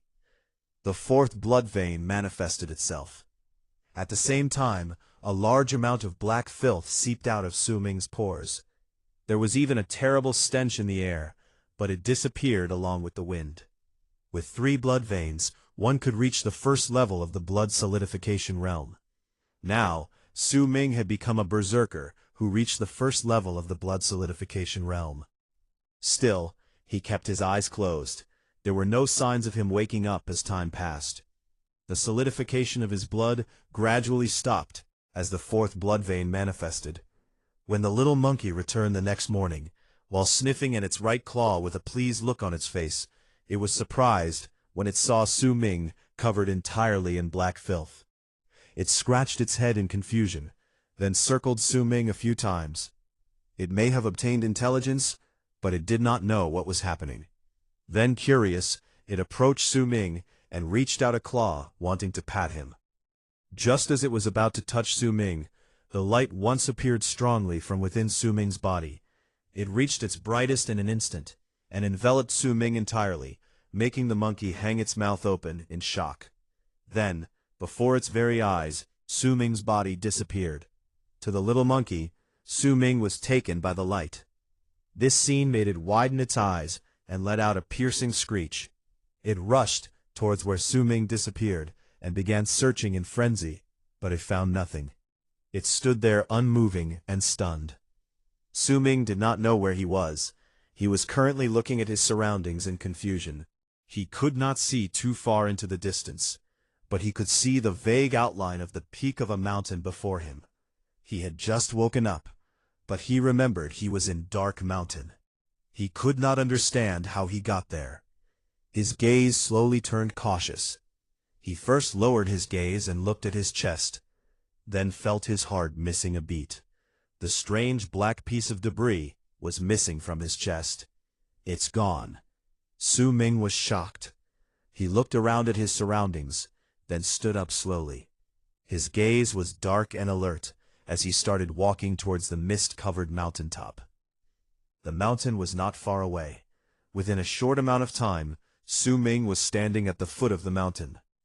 As he lifted his head, he took in a sharp breath. It was the peak of a mountain for sure, but there were no plants on it. It was instead a barren land, as if it had been polished smoothly. There were a lot of pictures carved on it: mountains, rivers, strange beasts, the sky, and even words that Su Ming had never seen before. The place gave off a feeling as if it was from ancient times, as if it came straight from the stories about the age of the savages. At the very moment Su Ming looked at the carvings on the mountaintop, a roaring sound echoed in the air. A crack appeared right in the middle of the mountain. It seemed that it had been cut apart by an invisible force. The crack was narrow, but he could still see the depth of the crack. It stopped under Su Ming's feet. Su Ming briefly hesitated, then gritted his teeth. He was already here, and he did not know how to get out of the place. He did not even know where he was now. Now that there was a path before him, he had to trudge forward. Somewhere in his mind, he felt that this was connected in some way to the black piece of debris, because he remembered clearly the heat emitted by the debris. Su Ming felt as if he walked for a long time as he went into the mountain, following the narrow crack. The road before him gradually grew wider. There were also a lot of weird carvings on the walls around him. Su Ming could not understand it, but there were various plants and herbs on the carvings. There were also some naked people with messy hair surrounding an odd big pot, fiddling around with the herbs. He continued observing the carvings until he caught a glimpse of the end out of the corner of his eyes. There was a door at the end, and Su Ming paused in his footsteps as he stood at the door. The same carving was on the door. There were 5 different herbs carved in the drawing, surrounded by uneven strings, emitting the cold light Su Ming was already familiar with, forming a circle completely covering the door. Right at the center of the door were 15 small holes. They looked as if something could be placed within. The holes formed a circle. Su Ming frowned and scrutinized the door. He took a look at his surroundings again, then cast his gaze at the 5 herbs on the door. This is iron core flower. That's right, it's the iron core flower. It looks like joy leaf, but it also looks like the iced catalpa plant. This is the night glitter branch. I often collect these. What is this? It looks really familiar. I've never seen the last one. After looking at it for a while, Su Ming hesitated. He did not know whether he should try and push the door open. Just as he was hesitating, he saw the string surrounding the 5 herbs move and shine so brightly it could blind someone. As Su Ming was stunned by the light floated from the door and sped towards him. The light was too quick, and Su Ming had no time to dodge it. Within just a moment, he was enveloped by the light. At the same time, a lot of memories not belonging to Su Ming flooded into his mind. These memories seemed to have been brought along with the light and forced their way into his head. It made Su Ming uncomfortable. He saw the figure of a person in his mind. He was just like the other people in the drawings, throwing herbs into a big pot. The person's actions were very fluid. Each time before he threw the herbs in, he would take a sniff at the herbs. Then his gaze became serious. He waved at the air with his right hand, and a wave of fire appeared in the air to surround the big pot. The process was extremely complicated. Even the size of the fire had to be controlled. Su Ming had never seen this before. It was not as complicated in the tribe either. They would usually just eat the herbs, or at most turn them into a concoction to increase the effects. Su Ming became engrossed with the memories in his head. A long time passed before the person slammed his right hand against the pot. Immediately, the flame around the pot disappeared. The person opened the lid of the strange pot, and Su Ming immediately saw 3 green spherical objects the size of fingernails within the big pot. Even if they were just memories in his head, Su Ming could still faintly smell the scent of medicinal herbs in the air. When he looked at the 3 spherical objects, he became completely stunned, as if he was hit by lightning. He had been making medicine since he was young. With just a glance, he could tell the quality of various medicines. As he was now, he could not even begin imagining the effects of these spherical objects. The light around his body disappeared and returned to the door, causing the numerous strings that formed the circle on the door to also move. As the light faded, Su Ming's sight became clouded. He moved as if he was pushed by an invisible force. When his view cleared, a red blur came screeching towards him in joy. The red blur was, of course, Xianxia. It climbed over Su Ming and jumped happily on his body. When Su Ming disappeared, it had been terrified. Now that it saw Su Ming return, it was happy. Su Ming was stunned. He immediately looked at his surroundings and found that he had returned to the big rock on Dark Dragon Mountain. He lowered his head and saw the stone that had disappeared when he was inside the mysterious place, still hanging on his chest. All of this must be connected to this thing. Perhaps when I arrived at the first level in the realm of blood solidification, I activated it, and all of that happened. Looking at Xiaohong's reaction, I must not have been dreaming, but went physically to that place. Just what is this thing?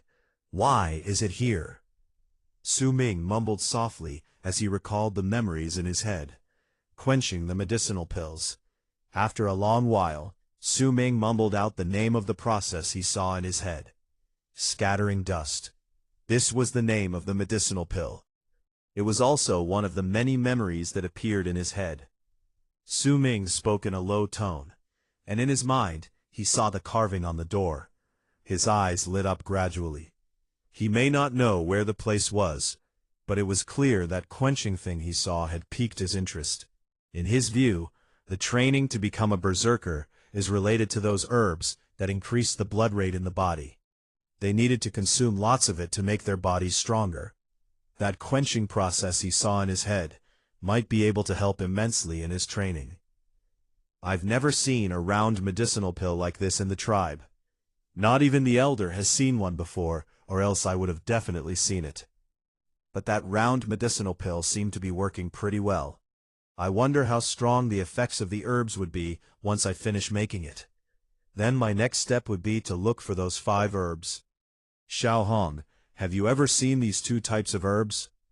Once Su Ming made his decision, he called out to Xiaohong and picked up a stone, then drew the 2 herbs that he was unable to identify on the ground, before he looked expectantly at the monkey.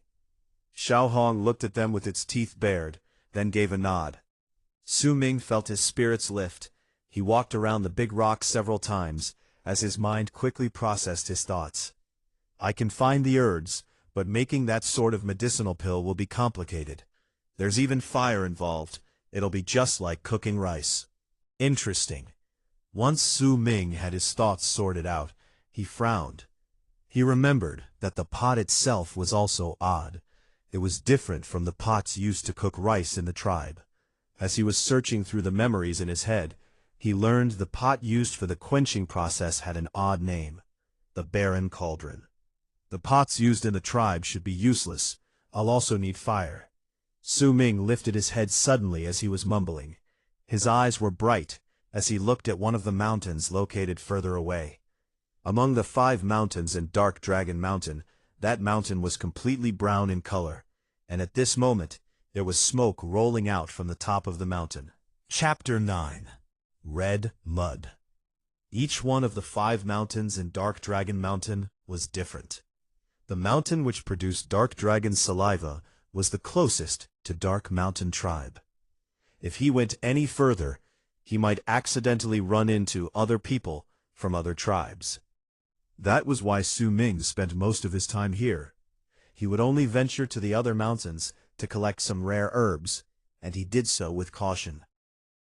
Now within Su Ming's sights was the mountain which had smoke rolling down from its peak, Black Flame Mountain. It is said that there was a huge amount of earth and fire within this mountain a long time ago. This place was the center of the land of the Fire Berserker tribe. Centuries may have passed since then, but if anyone approached this place, they could still feel waves of heat rolling off the ground. Su Ming was not unfamiliar with Black Flame Mountain. He had stepped foot in this place multiple times. He had even met the people from Black Mountain Tribe before. If it were not for his speed aiding his escape, he would have died much earlier. That place was very close to Black Mountain Tribe. Black Mountain Tribe had held grudges against Dark Mountain Tribe for generations. The sizes of both tribes were about the same. There may be no battles between them, but there were scuffles among their hunting teams, and these scuffles tended to be bloody and cruel. There was a moment of hesitation, but very soon Su Ming's eyes lit up as he had a plan. He turned his gaze away from Black Flame Mountain after a long while, then quickly walked towards the deeper parts of the flat stone he was standing on. There were a few big stones within the hollowed parts of the stone. When Su Ming took them away, he saw an object that had been hidden underneath the stones. It was a crudely made bow. It may be crude, but the string of the bow, which was the size of a finger, was stretched tautly across the bow. Its power could be felt just by looking at it. Only hunters were allowed to possess bows within Dark Mountain Tribe. It was difficult for other tribe members to obtain one. Su Ming made the bow himself, after he exchanged some materials to make that bow with the herbs he collected. He did not take it back to the tribe, but kept it here. This was a secret that only Lei Chen knew. As he held the bow in his hands, Su Ming's eyes lit up brightly. He took out another 5 arrows from underneath the big stones. The arrowheads were made of stone, and Su Ming would usually polish the arrowheads so that they would remain sharp. He placed the 5 arrows in the basket slung over his back. Su Ming held the bow in his hand and whistled at the little monkey before pointing at the herbs he drew on the ground. The little monkey understood him and grinned at him, displaying all its teeth before rushing forward in a red blur. Su Ming followed closely behind carefully. With just a few leaps, the man and the monkey disappeared from where they stood. If they were comparing their level of familiarity towards Dark Dragon Mountain, then Su Ming would never be able to compare with Xiao Hong. Under Xiao Hong's guidance, as the sun became a bright red and started to set, Su Ming's basket was filled with various medicinal herbs. There were about 7 or 8 types of herbs in the basket, and there were plenty for each type. These were all the herbs that Su Ming saw from the drawing, and even herbs that were similar to the drawings he was unable to identify completely. That was why he decided to take the herbs that bore similarities to the drawings as well. "You mean there's another herb that looks alike here?" It was almost twilight by this point. Su Ming and Xiao Hong were standing in the forest near Black Flame Mountain. He was pointing at a patch of black mud on the ground before them, looking at Xiao Hong. Xiao Hong bobbed its head up and down, then gestured at Su Ming wildly, before pointing at the setting sun in the sky. Su Ming's eyes lit up in understanding. He squatted down and fixed his gaze at the swamp, waiting for the sun to set. Seconds ticked by slowly, and after half an hour, the light in the forest grew dim. It was almost as if everything outside a 100-foot radius within the forest had been consumed by darkness. As soon as night fell on the land, bubbles suddenly emerged from the mud. There was also the vague shape of a red plant. It was rising up so quickly, as if it was swimming forward. The odd sight made Su Ming's hair rise, but he did not move. He watched as the red plant continued to swim in the mud, then slowly rise from it. It was the bud of a red flower. The roots were still hidden in the mud. It was obvious now that the flower had been moving about in the mud just now due to the movements of its roots. As he watched the flower buds emerge from the mud, they bloomed before Su Ming's eyes and let out a nice fragrance. Su Ming only took a whiff, and immediately he felt as if his blood was boiling. It was as if his entire body was surrounded by flames and his skin burned by the heat. At that moment, Xiao Hong let out a nervous screech. Su Ming did not hesitate and rushed forward, grabbing the red flower closest to him. There was a sharp spatula made of stone in his hand, and with practiced movements he cut the flower part from its roots, then threw it into the basket over his back. Once he was done, Su Ming did not linger, and left quickly with Xiao Hong. As soon as Su Ming left, there was the sound of a roar from a beast from within the mud, and all the red flowers immediately closed their petals before sinking into the mud once more. Soon, fresh blood emerged from the mud, and the stench of blood filled the air. Su Ming and Xiao Hong left in a hurry. When the sky darkened completely, they were sitting on a tree and looking through their hall using the moonlight. There were many types of herbs in the basket, a sight which made Su Ming excited. He saw the quenching scene in his mind once again, and he became even more excited to do it. It's a pity I don't know the effects of scattering dust, but it should be really good nonetheless. Su Ming licked his lips, casting his gaze towards two of the herbs in the basket. These two herbs were similar in color, and if he was not looking at them closely, they would look exactly the same. They were both red, and the only difference between them was that one of them had 6 petals and the other 5 petals. Su Ming was not familiar with those two herbs. They were the only ones he had never seen before in the making of scattering dust. It was fortunate that Xiao Hong had seen them before and could bring Su Ming to them. Just which one of them is the one necessary to make the medicine? Su Ming frowned. He swept his gaze along the 2 herbs he had obtained. The 6-petal flower from the mud, as he remembered the strange sight that had happened when it bloomed. Su Ming had a feeling that if he ate this raw, his body would explode. He placed the herb once more in the basket and laid down on the branch, then took a bite at a piece of fruit. He watched the stars in the sky and breathed in the air in the forest. He could hear the sounds of the beasts and birds around him. It was as if he had become one with the forest, and it was a comfortable feeling. Xiao Hong was grooming itself by the side, while it wearily surveyed their surroundings. The man and the monkey spent the night on the tree just like that. As the sun rose the next morning, Su Ming and Xiao Hong left the tree and hurried towards Black Flame Mountain. As the forest was covered by darkness and surrounded by a thin veil of mist, Su Ming remained on alert as he held the bow in his hands. Xiao Hong was also affected by this, and was also wary of its surroundings. When the sun rose to the sky, the snow-like mist disappeared from the forest. There was a gigantic mountain before his eyes. The mountain was brown, and he could feel waves of heat rolling off the ground onto his face. He could even see puffs of black smoke rising into the air at the very top of the mountain. It was a sight to behold from afar. Black Flame Mountain, Su Ming muttered softly, then cast a weary eye at his surroundings before rushing up the mountain with no hesitation. He was already prepared before he came. There were a lot of heat-repellent herbs under his feet, and with their presence, Su Ming could climb to the top of the mountain without stopping. He may be climbing really quickly, but he remained alert, and his weariness only increased as he climbed further up. He did not know how long he took, but as he was halfway up the mountain, Xiao Hong let out a screech. As he was about to continue upward, Su Ming immediately hid his body in one of the cracks by the side of the mountain, without any hesitation. As soon as he heard the screech, he planted his feet firmly on the ground and lifted the bow in his right hand as he quickly took out an arrow. It was all done within the span of a breath. Xiao Hong arrived before Su Ming and was now pressed closely to him. Su Ming breathed slowly, his eyes cold from where he stood. If any of the members from Black Mountain Tribe noticed him, then they would have to fight till the death. Very soon soft voices traveled to where he stood, and there were even sounds of stones falling as they spoke. Why are they asking us to mine stones so early in the morning? What is this for, anyway? Stop complaining. This is a request from the tribe leader. We just need to do it. By the way, did you hear? The elder is about to reach the next level.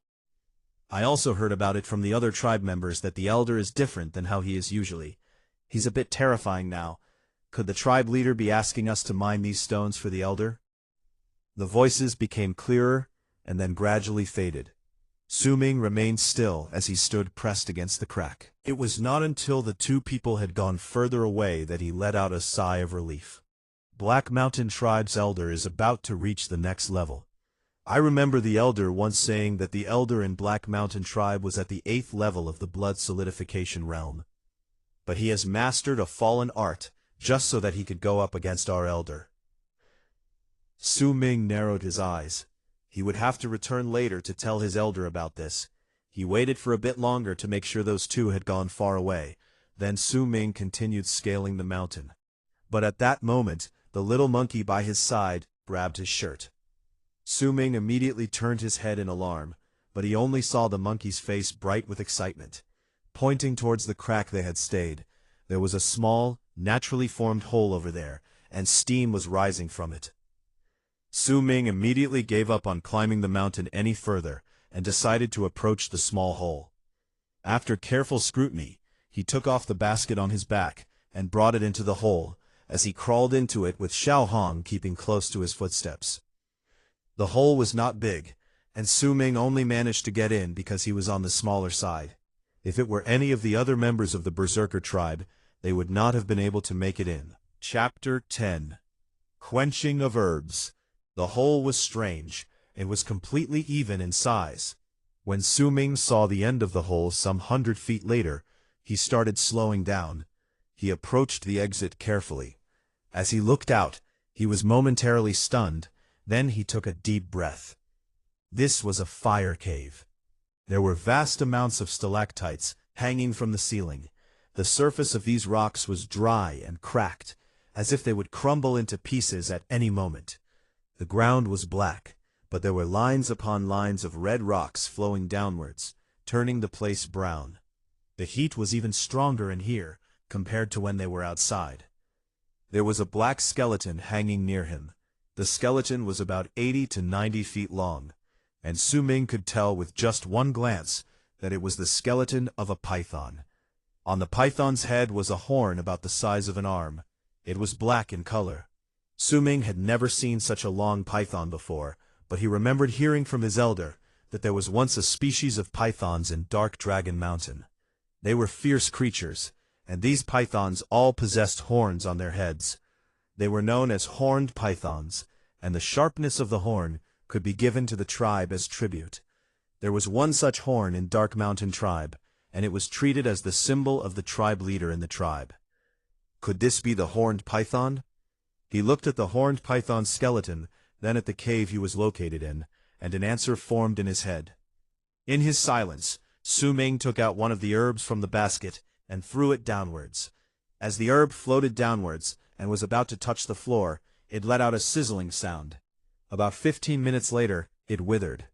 He tried a few more times to test the heat on the ground, and decided that while the heat was strong, he could withstand it for some time, as long as he did not touch the red stones. Xiao Hong was already growing impatient. If it did not know the dangers of this place, it would have jumped down much earlier. Su Ming climbed out of the hole carefully, then jumped downwards and landed on the floor. Immediately, there were sizzling sounds coming from underneath his feet. A wave of heat seeped into his body from his feet, but it would not be strong enough to burn them for the time being. When Xiao Hong entered the fire cave, sweat poured down its body like a river. It pondered for a while before returning once more to the small hole, refusing to go back into the fire cave. Instead, it chose to go somewhere else to play.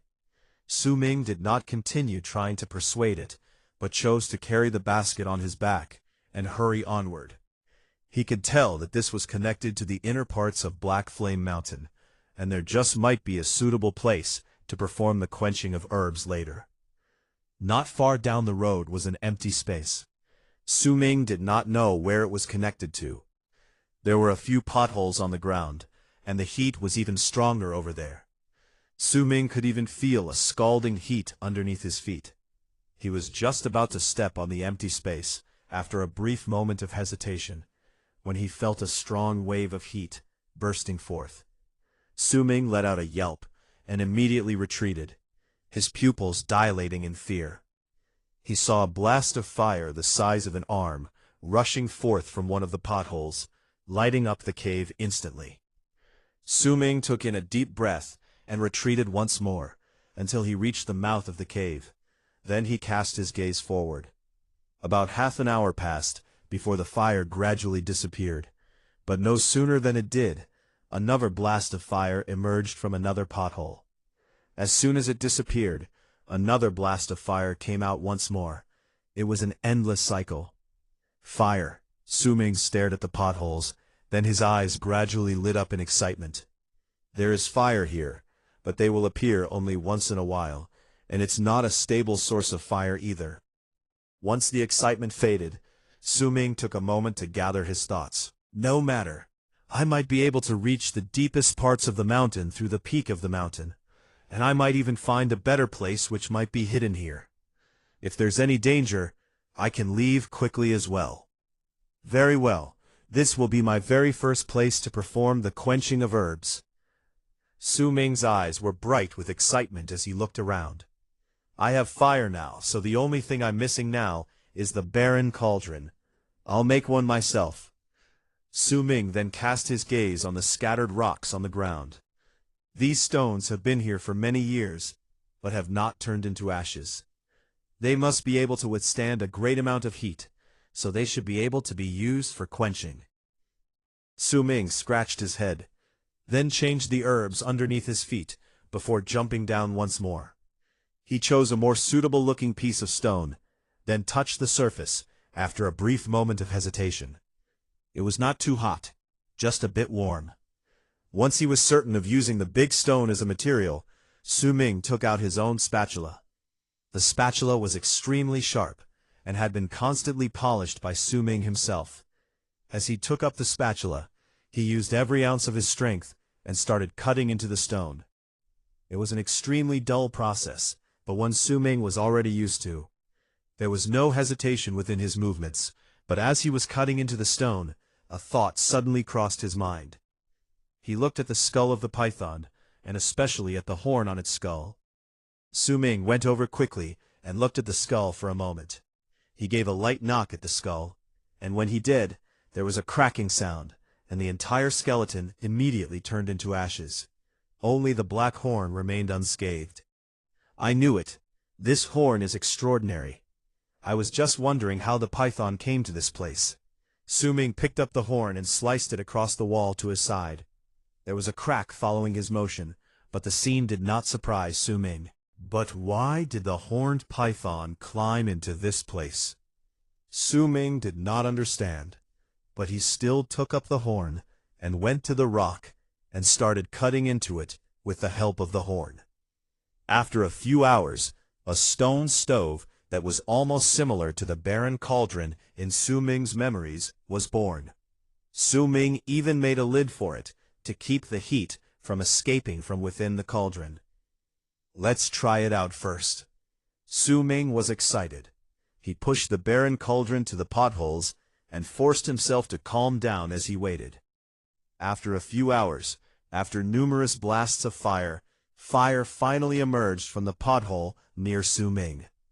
As soon as the fire erupted, Su Ming pushed the stone stove right on top of the erupting pothole. Su Ming was nervous. It all depended on whether the cauldron he made could withstand the heat now.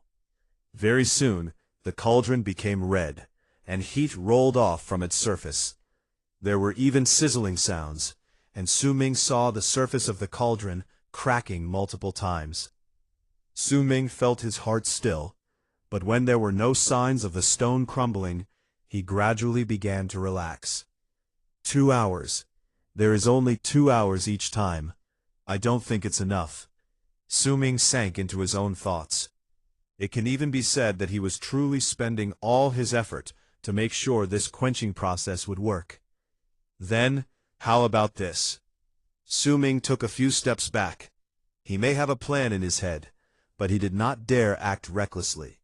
Instead, he stood at a place that was not too hot and focused on those potholes. A day passed by while he was doing that. During that period of time, the little monkey dropped by and left some fruits on a place that was not too hot before leaving once more to play. As for the stone cauldron, it withstood the test of fire and did not crumble, no matter how many times it was burned. There seems to be some sort of pattern for the eruptions, but there doesn't seem to be any patterns either. After a day, Su Ming picked up the horn and went to the potholes, cutting a ravine on the ground, connecting one of the potholes underneath the cauldron. He did not stop there, but instead made 6 other ravines before retreating. Very soon one of the potholes erupted once more, and most of the flames flowed into the ravine and went underneath the cauldron. I made it. Su Ming only looked at it for a moment, before going off to make another 5 ravines. Then he backed off to observe for another day. As he was sure his method worked in extending the period of time for the fire underneath his cauldron, he became relaxed. To tell the truth, he was worried about it. The lines of the ravines were not drawn on a whim. He had to make sure that the flames underneath the cauldron were not too strong or too weak, or else the pills would come out misshapen. After all, there were times when several potholes erupted at once. If this happened multiple times, then it might be dangerous. Once he solved 2 of the most basic of his problems, Su Ming calmed down and began his very first quenching process according to the memories in his head. He had the little monkey preparing his meals for him, and there were times when Su Ming went out to hunt some smaller prey before bringing them into the cave to roast them. Su Ming also used the chance to tell the hunting team from his own tribe about the elder in Black Mountain tribe, as he met them by chance while he was out hunting. Time passed by, and sounds of frustration could be heard from this place that he claimed as his own for the purposes of quenching. Half a month had passed by. Su Ming's eyes had turned red by this point. For the entirety of the half a month he spent. For all the numerous times he tried refining the herbs he had, there was not once where he was successful. He was now at the first level in the blood solidification realm, and he even manifested 4 blood veins. If only he could manifest 2 more, then he would reach the 2nd level in the blood solidification realm. Once he reached the 2nd level, then Su Ming would be able to use the first of the berserker arts, which he inherited from the statue of the god of berserkers. This was a dream for Su Ming, and also the reason why he did not give up on trying to create the medicinal pills. But after a month's worth of failures, Su Ming was at the verge of giving up. But his obstinacy did not allow him to give up so easily. I won't believe it. Xiao Hong, collect herbs for me again. Su Ming threw the basket towards the little monkey baring its teeth at the mouth of the cave, then continued trying to create the pills.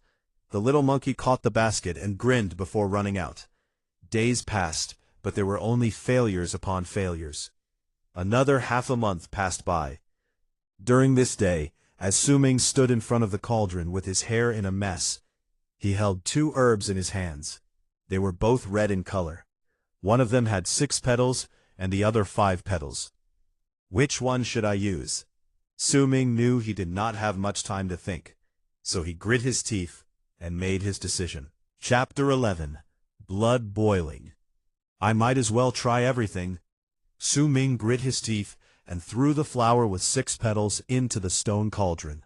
The herb with 6 petals was the one he found from the mud. It was the one that gave off a scent that seemed to make blood boil. The moment the herb touched the medicinal concoction in the cauldron, Su Ming saw a red, alluring light from within it. He did not cover the cauldron with a lid, but chose to step forward and walk around it. He selected a few of the ravines that still had the liquid fire flowing down like a stream, and jammed the horn horizontally in their paths to stop the flow temporarily, making it easier for him to control the fire. The ravines on the ground had increased since a month ago, and most of them were covered in horizontal marks that looked like scars. This was a method Su Ming invented to control the fire. Su Ming was incredibly nervous. Almost all of his attention was on the barren cauldron. He made his move according to his observations in the past month. The place he was standing was safe for the next hour, so he did not need to care about anything else. Time passed by, and as soon as the hour was up, Su Ming immediately retreated from the place. Not long after he left, a huge blast of fire erupted from the ground. As the fire continued bursting forth, Su Ming was also sweating like a river as he stood not too far away from the source of the fire. But he kept his gaze on the cauldron. From the experience he had accumulated a month ago, he knew that there were still 14 to 18 hours left before he could see the results. During this time, he would need to adjust the strength of the flames according to the changes within the medicinal concoction. And he especially needed to put the lid on the cauldron at the final moments of making the medicine pills, so that the heat within the cauldron would increase to incredible levels, gathering to create the medicinal pills. It could even be said that he was already used to it by now. 2 hours, 4 hours passed by slowly. The cauldron started letting out a red mist. The mist had no smell, but as the strange light shone, it made Su Ming's blood boil when he looked at it.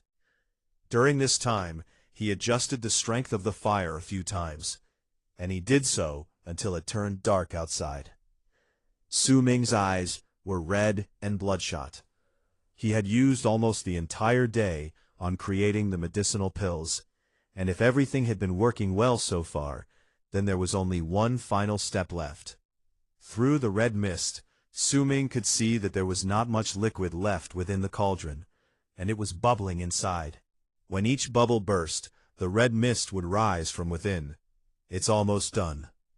After numerous failures, Su Ming's eyes lit up. Without any hesitation, he grabbed the lid by his side and covered the cauldron. The moment he closed the cauldron, a low rumbling sound could be heard echoing within the cave. It all depends on luck now. Once he covered the cauldron, Su Ming let out a huge breath and retreated a few steps before sitting down with his legs crossed. He closed his eyes and rested. He knew that he had done everything that he could, and success depended entirely on luck now. 2 hours went by. The roaring sound from within the cauldron increased exponentially and continued 9 times before it gradually became quiet. There was no longer any sound beside the fire underneath the cauldron. Su Ming did not open his eyes, but chose instead to continue resting and wait. It was not until when the next eruption was about to start, after a short period of time, and when the fire underneath the cauldron began growing weaker, that Su Ming opened his eyes and grabbed some heat-resistant herbs in his right hand, before moving forward and pushing the lid on the cauldron away. The moment the lid was opened, a red wave of heat rushed into his face, but Su Ming was already prepared. The instant he opened the lid, he moved backwards. He waited until the red wave of heat dispersed. Then, with his heart beating in trepidation and excitement, he moved forward slowly and looked into the cauldron. With just a glance, Su Ming began laughing loudly.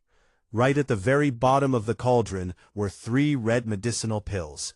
He retrieved the pills carefully, then sat by the side in excitement as he kept looking at the very mysterious object he had only seen in his memories.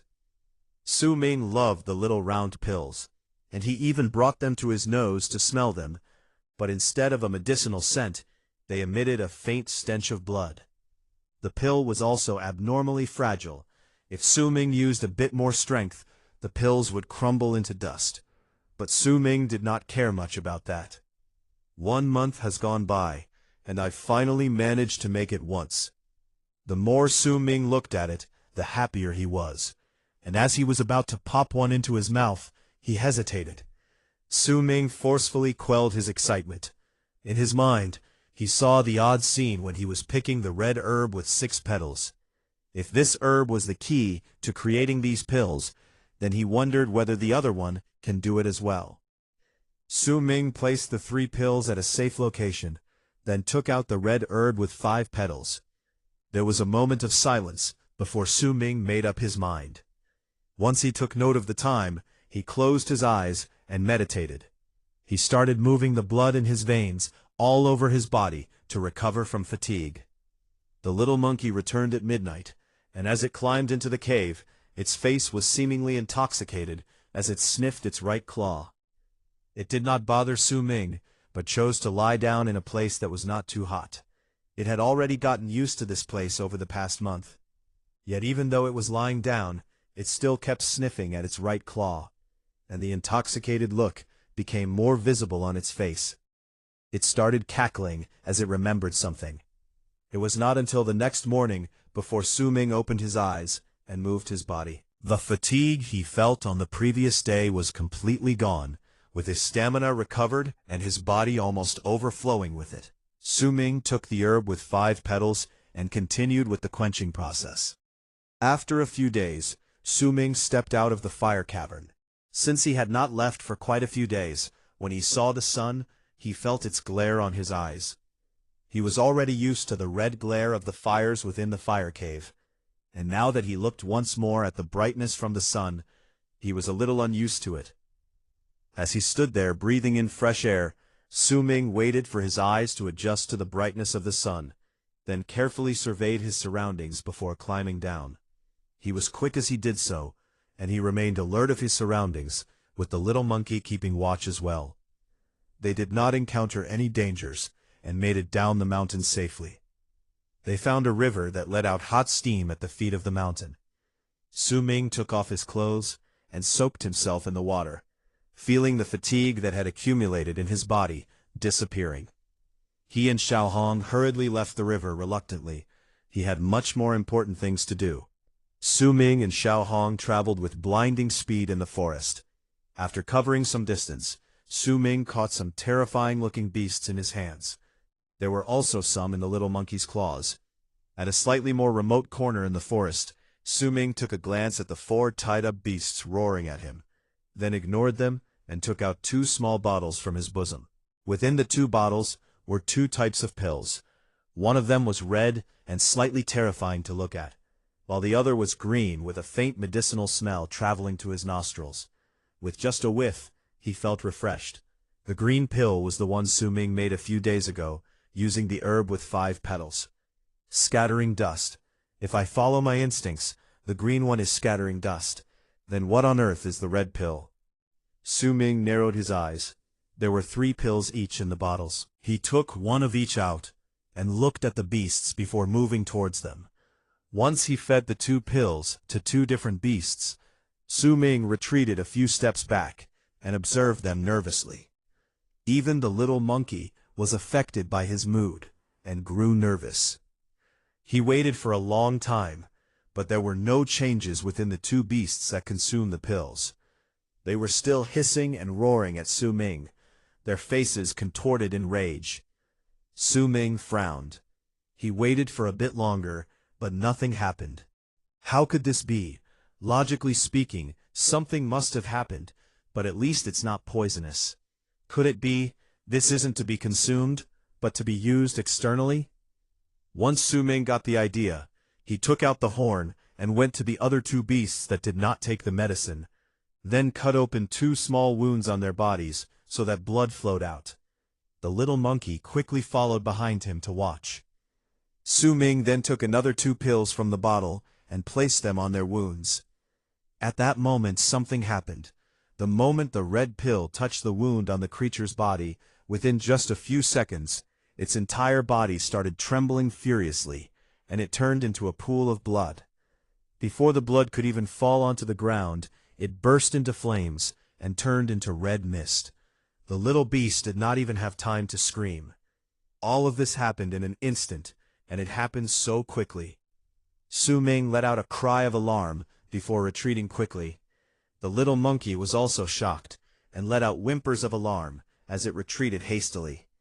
Su Ming took in a sharp breath, and his eyes were filled with terror. He did not expect that the red pill he made would have such shocking effects.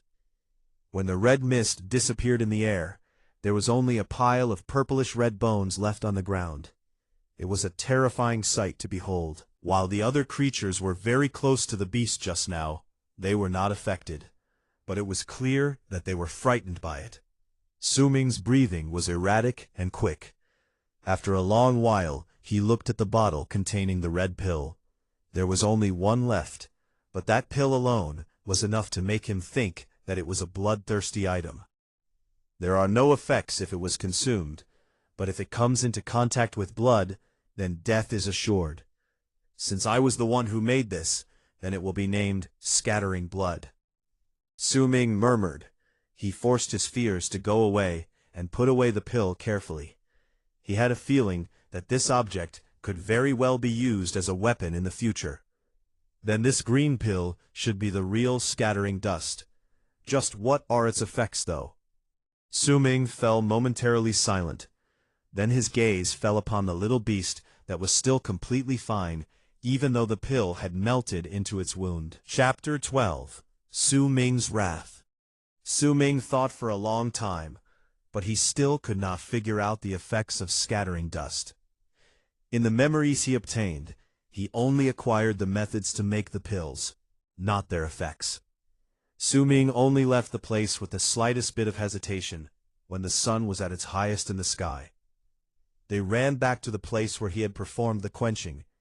The little monkey did not stay long. It ran outside as soon as it came back to the cave. Su Ming felt the breeze on his skin as he leaned against the wall of the mountain.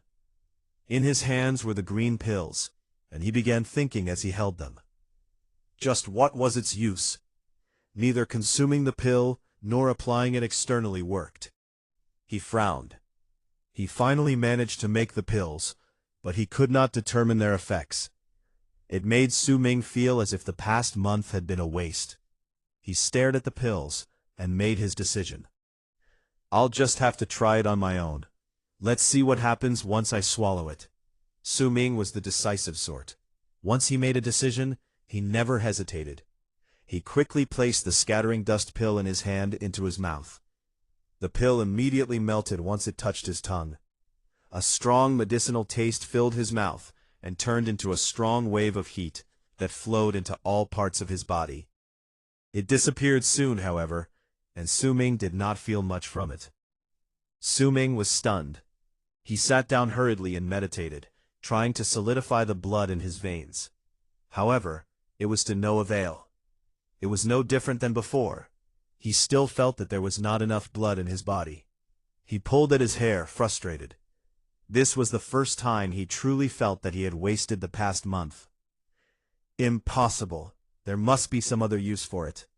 Su Ming was disappointed, but he did not give up yet. No matter how much he pondered about it, he could not find any clues. The only thing he could do was sigh and laugh bitterly after a while. The little monkey returned and approached Su Ming. It jumped around for a while before throwing some fruits in front of him, then leaving once more. Su Ming sighed. He was hungry, so he picked up one of the fruits and began thinking as he ate. 1, 2, 3. Before he knew it, Su Ming let out a burp and spat out the core. He stroked his belly and started thinking again. His gaze traveled to the fruits left on the ground, and just as he was about to look away, it struck him. I'm full. What? Su Ming stared at the fruits and immediately began counting the cores he spat on the ground. There were 15 in total. He felt that he had just come across something important. His heart pounded in excitement. I've always loved eating this fruit, and Xiao Hong has always picked them for me, but I don't like eating too much of it in one go. At the same time, I'm usually only half full, even after eating 10 of them. But just now, I only ate 15 of them, and I'm already full. Is it because my appetite has decreased, or perhaps it has something to do with this? Su Ming licked his lips. He remembered that he had taken a scattering dust pill earlier on. Perhaps scattering dust is actually a pill that can replace food, or perhaps scattering dust can increase the effects of other things. Su Ming felt his heart pounding. He took a deep breath. He had been thinking carefully and exhaustively about the effects of the pill, but had obtained no clues. Now that he had stumbled onto something, he was going to pursue it, no matter how ridiculous it may seem. he immediately crawled back into the little hole, which he used for the sole purpose of quenching herbs. He remembered that he still had a little bit of dark dragon saliva left. This was a rare item.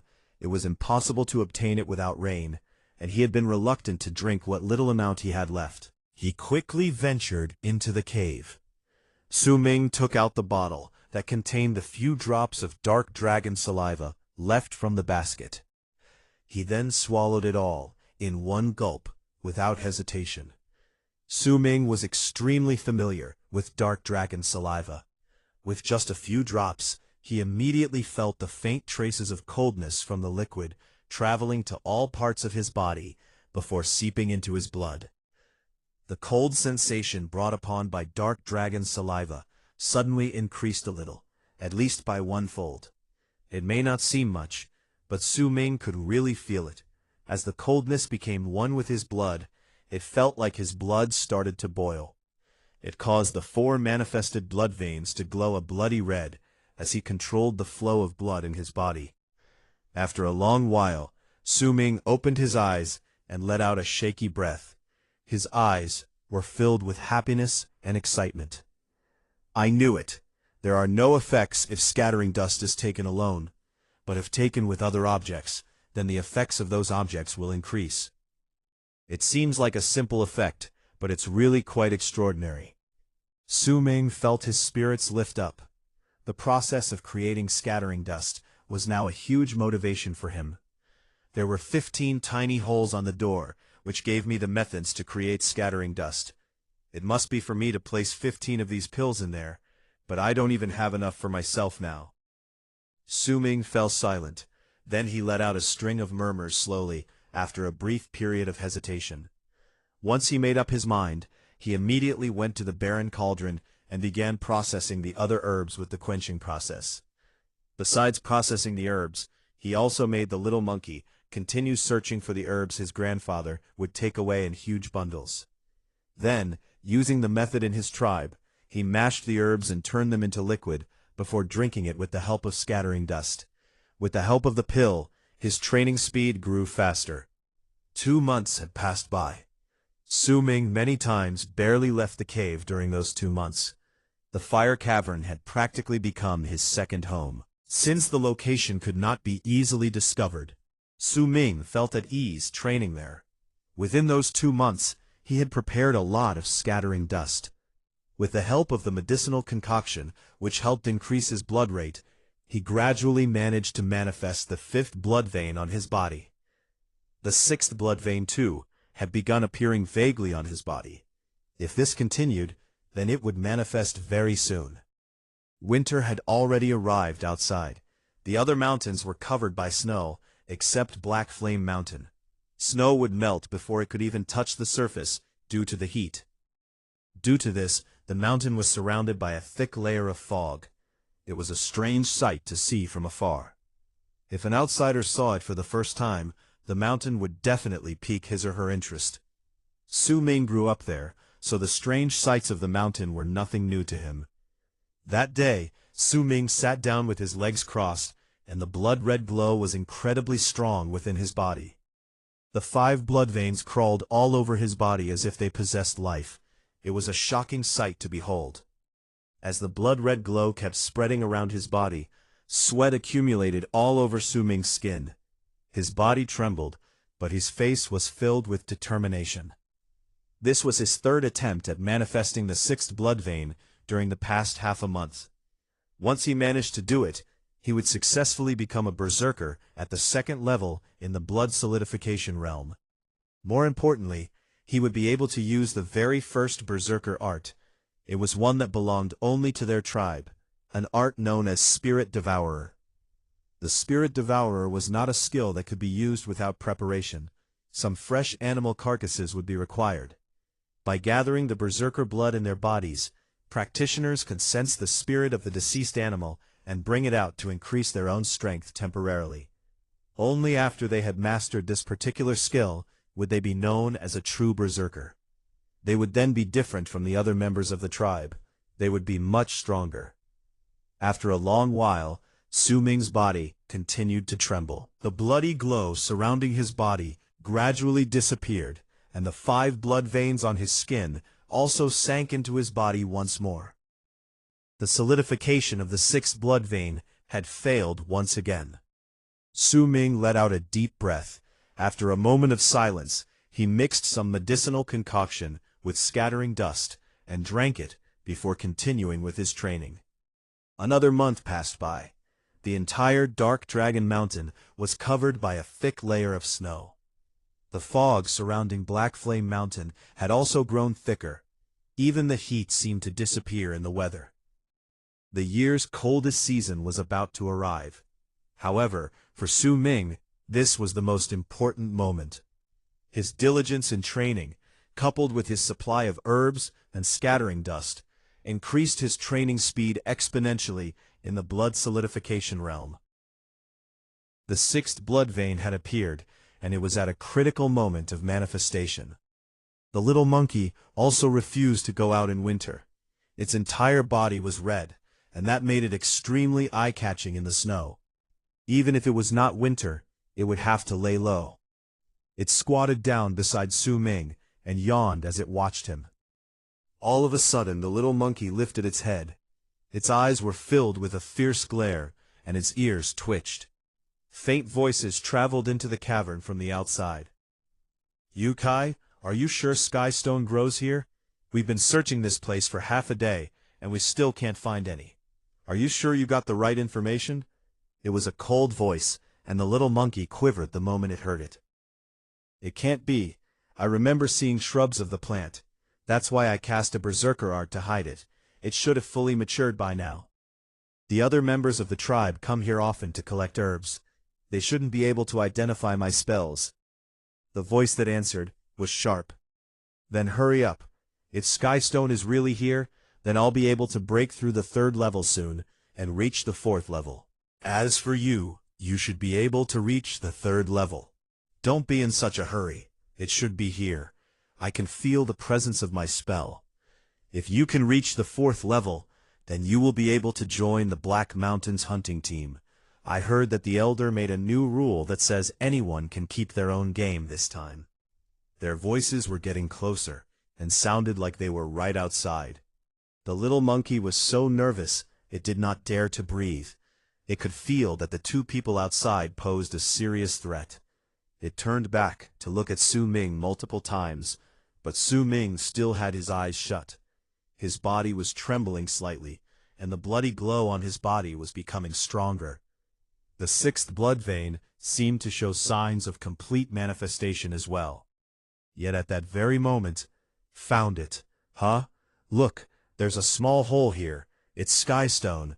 As for the hole, this was once the land of the Fire Berserker tribe. There's hot air around the hole. It should be empty. Since we're already here, we might as well go in and have a look. It's not as if a simple hole can stop me."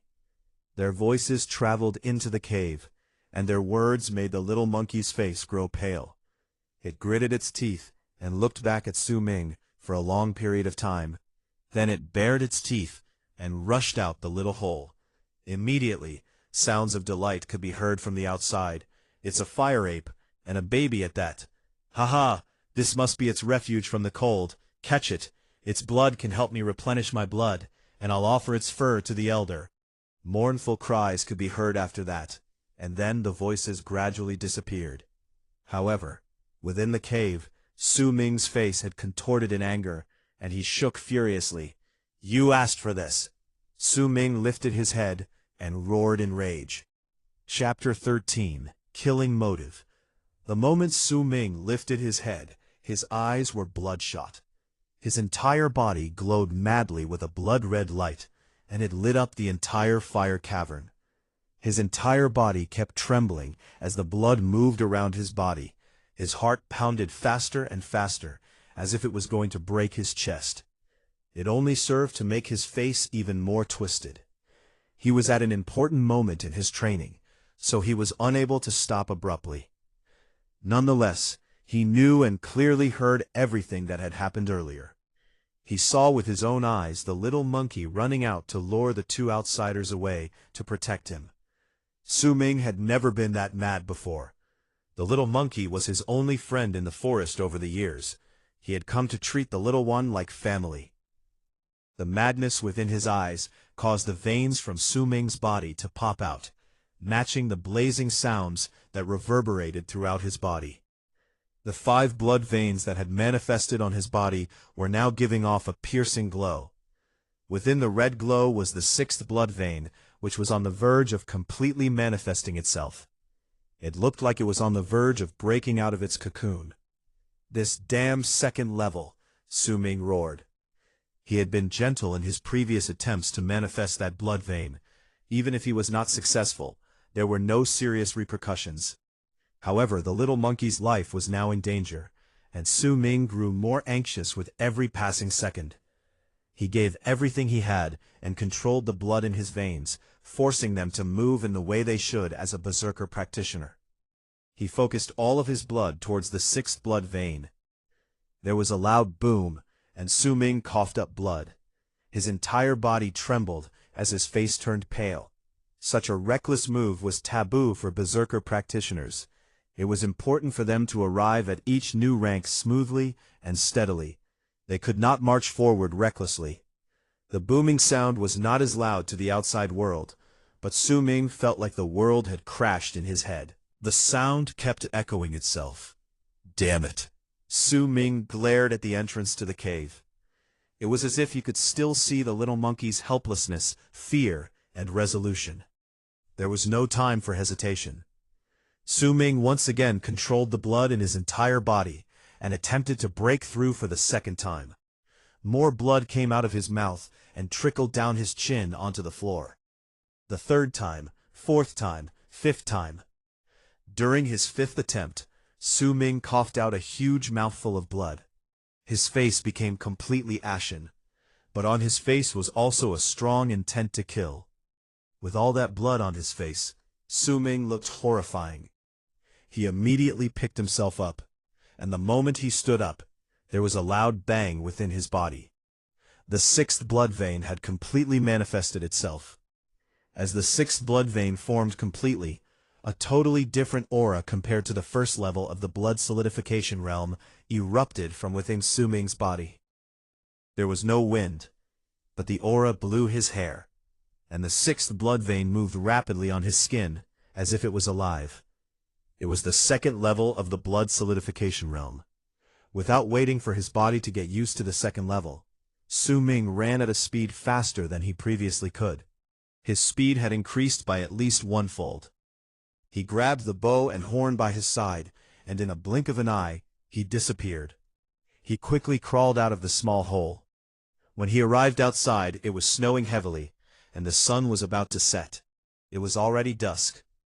One of them is a 2nd level in the blood solidification realm, the other in the 3rd level. Su Ming's eyes were bloodshot and cold. No matter how strong his enemies were, Su Ming felt no fear. He only felt a strong urge to kill. He had already forgotten what fear felt like. The moment the little monkey was captured, the 2 berserkers from Black Mountain Tribe became his mortal enemies. Su Ming would have to be dead if they did not die by his hands. It did not matter if he was rushing into fire. It had nothing to do with recklessness. Instead, it was a matter of survival. If the fire did not cease to burn, then he would in turn be burned to ashes. Su Ming did not hesitate. He ran forward at full speed. He was a member of the Berserker tribe. He had been playing and collecting herbs around the mountains since he was young. He was familiar with these parts of the land, and was even better at tracking for answers around the place. As he ran, he kept his eyes on the ground. He wiped the blood away from the corners of his mouth and his hands. After a while, he saw some messy-looking tracks on the dried leaves ahead. He grabbed some broken twigs and looked at them. The killing intent in his eyes grew even stronger. He threw away the twigs and changed his direction. Su Ming continued to run at full speed and maximized his body's full potential. On the way, he found a lot of other traces, and even a pool of blood. There were some traces of red fur in the pool of blood. It was the little monkey's. However, the blood was already beginning to dry up, a clear sign that the two people had caught the little monkey there and had left for quite some time. "I can't catch up." Su Ming's eyes darkened. He clenched his fists, and his eyes were filled with anger. "They're from the Black Mountain tribe, so surely they'll return to their tribe. If that's the case, there's still a shortcut from here to the Black Mountain tribe." Su Ming turned around and leapt forward lightly, disappearing into the snow-covered forest faster. Su Ming ran ahead quickly, like he was flying through the forest, yet he still felt his speed was too slow. As he traveled, he left his footprints on the snow. Just as he was about to take another leap forward, the snow before him flew up from the ground. A small creature that looked like a fox, but was entirely covered in white fur and had the horns of a deer, leapt from the snow. Its speed was so quick, it almost reached Su Ming in an instant. Mink raccoon. Su Ming did not slow down when the little creature jumped out from its hiding place. He swung his right fist towards it. Previously, Su Ming's strength would not have been enough to kill a wild beast with just one punch. However, he was now a berserker in the second level of the blood solidification realm. He already had 6 blood veins manifested, and he was controlled by an almost boundless amount of bloodlust. This caused not just his speed, but also his strength to increase exponentially. The punch landed squarely on the mink raccoon's body, and it let out a cry. It narrowed its eyes, wanting to change its course mid-air, but Su Ming rushed forward and cut the creature apart with the horn in his left hand. He had equipped himself with it sometime during the encounter. Fresh blood poured out of its wounds. The little creature struggled and cried in the snow, its blood staining the snow a bloody shade of crimson. It was a clean cut. Su Ming looked at the dead mink raccoon and lowered his body. He raised his right hand as he took in a deep breath. After that, he began controlling his blood. His body emitted a red light, as if it had fused together with the blood on the ground. The 6 blood veins manifested themselves on Su Ming's body. He placed his right hand slowly on the dead creature, and a strange glow appeared in his eyes. One of the blood veins on his body began to twist around oddly, as if it came to life. It crawled along his right arm to his palm, and into the little creature's body. Suddenly, the dead carcass began shaking, its fur fell off, and its body began withering rapidly. Within the blink of an eye, it turned into bones. At the same moment, wisps of white mist rose from its body to create an image of its former self. But it was a vague image, like it would disappear as soon as the wind blew. This was the first time Su Ming had cast the Spirit Devourer. According to the information he obtained about the spell, he would usually need to refine the spirit first before devouring it. However, Su Ming did not have the time. He opened his mouth and breathed in the spirit form of the mink raccoon. Su Ming's body trembled. He could feel that he had just obtained additional strength, but it was also rapidly disappearing. It would not be long before it disappeared completely, and his strength would return to normal. Su Ming did not linger. He immediately rushed forth. This time his speed was slightly faster than before, and it was increasing. He became more and more like the wind. As the wind blew past his ears, there was only one thought in Su Ming's head. He had to catch up to the other party, stop them, and then save the little monkey. As for the method, he was not a reckless person to begin with, so he already had a plan. An hour later, the additional strength Su Ming obtained disappeared, but it had allowed him to cover more distance. He had already left Black Flame Mountain and was near the Black Mountain tribe. He was at a small hill which looked like a slope. If he stood there, he could see quite far ahead, and his peripheral vision would also increase. As he neared his destination, Su Ming's eyes became fierce. He kept his gaze on Black Flame Mountain, and very soon he saw his targets. 2 figures appeared, and one of them was holding on to a motionless Xiao Hong. Su Ming stood there and took out a small bottle with his right hand. There was a red pill within the bottle. Once he made sure there was no fresh blood on his hands, Su Ming took the pill out and held it in his hand. The pill was his trump card. He stabilized his breathing and took out his bow, his eyes as calm as dead water. The two people were approaching him. With only a few miles between them, they would have seen him if they paid attention. The two people were big and burly. They looked strong. The man holding on to the little monkey was only wearing a thin piece of hide. Even though it was winter, his upper body was bare. There was white mist coming off his body, as if he was dispersing the cold with the energy emitted from his blood. Su Ming only cast him a glance before focusing on the other person. He was also big in build, with several long spears slung over his back. He was slightly shorter than his companion. However, Su Ming could feel that his chi was much stronger than his companion's, and much stronger than his own. This person was powerful. Su Ming narrowed his eyes and lifted his bow before pointing it towards the second man. Just as Su Ming looked at the person, the man also saw Su Ming. His eyes became cold and fierce. Chapter 14. The Fallen Berserker. It's a berserker from another tribe, and he's alone. Judging by his chi, he should only be at the second level of the blood solidification realm. It'll be easy to kill him. We're also near the tribe, and we're going up 2 against 1. There's no need for us to be afraid of him. Nevertheless, since this person has come to challenge us, he must have some tricks up his sleeve. But with my power as a 3rd-level berserker, it'll be fine.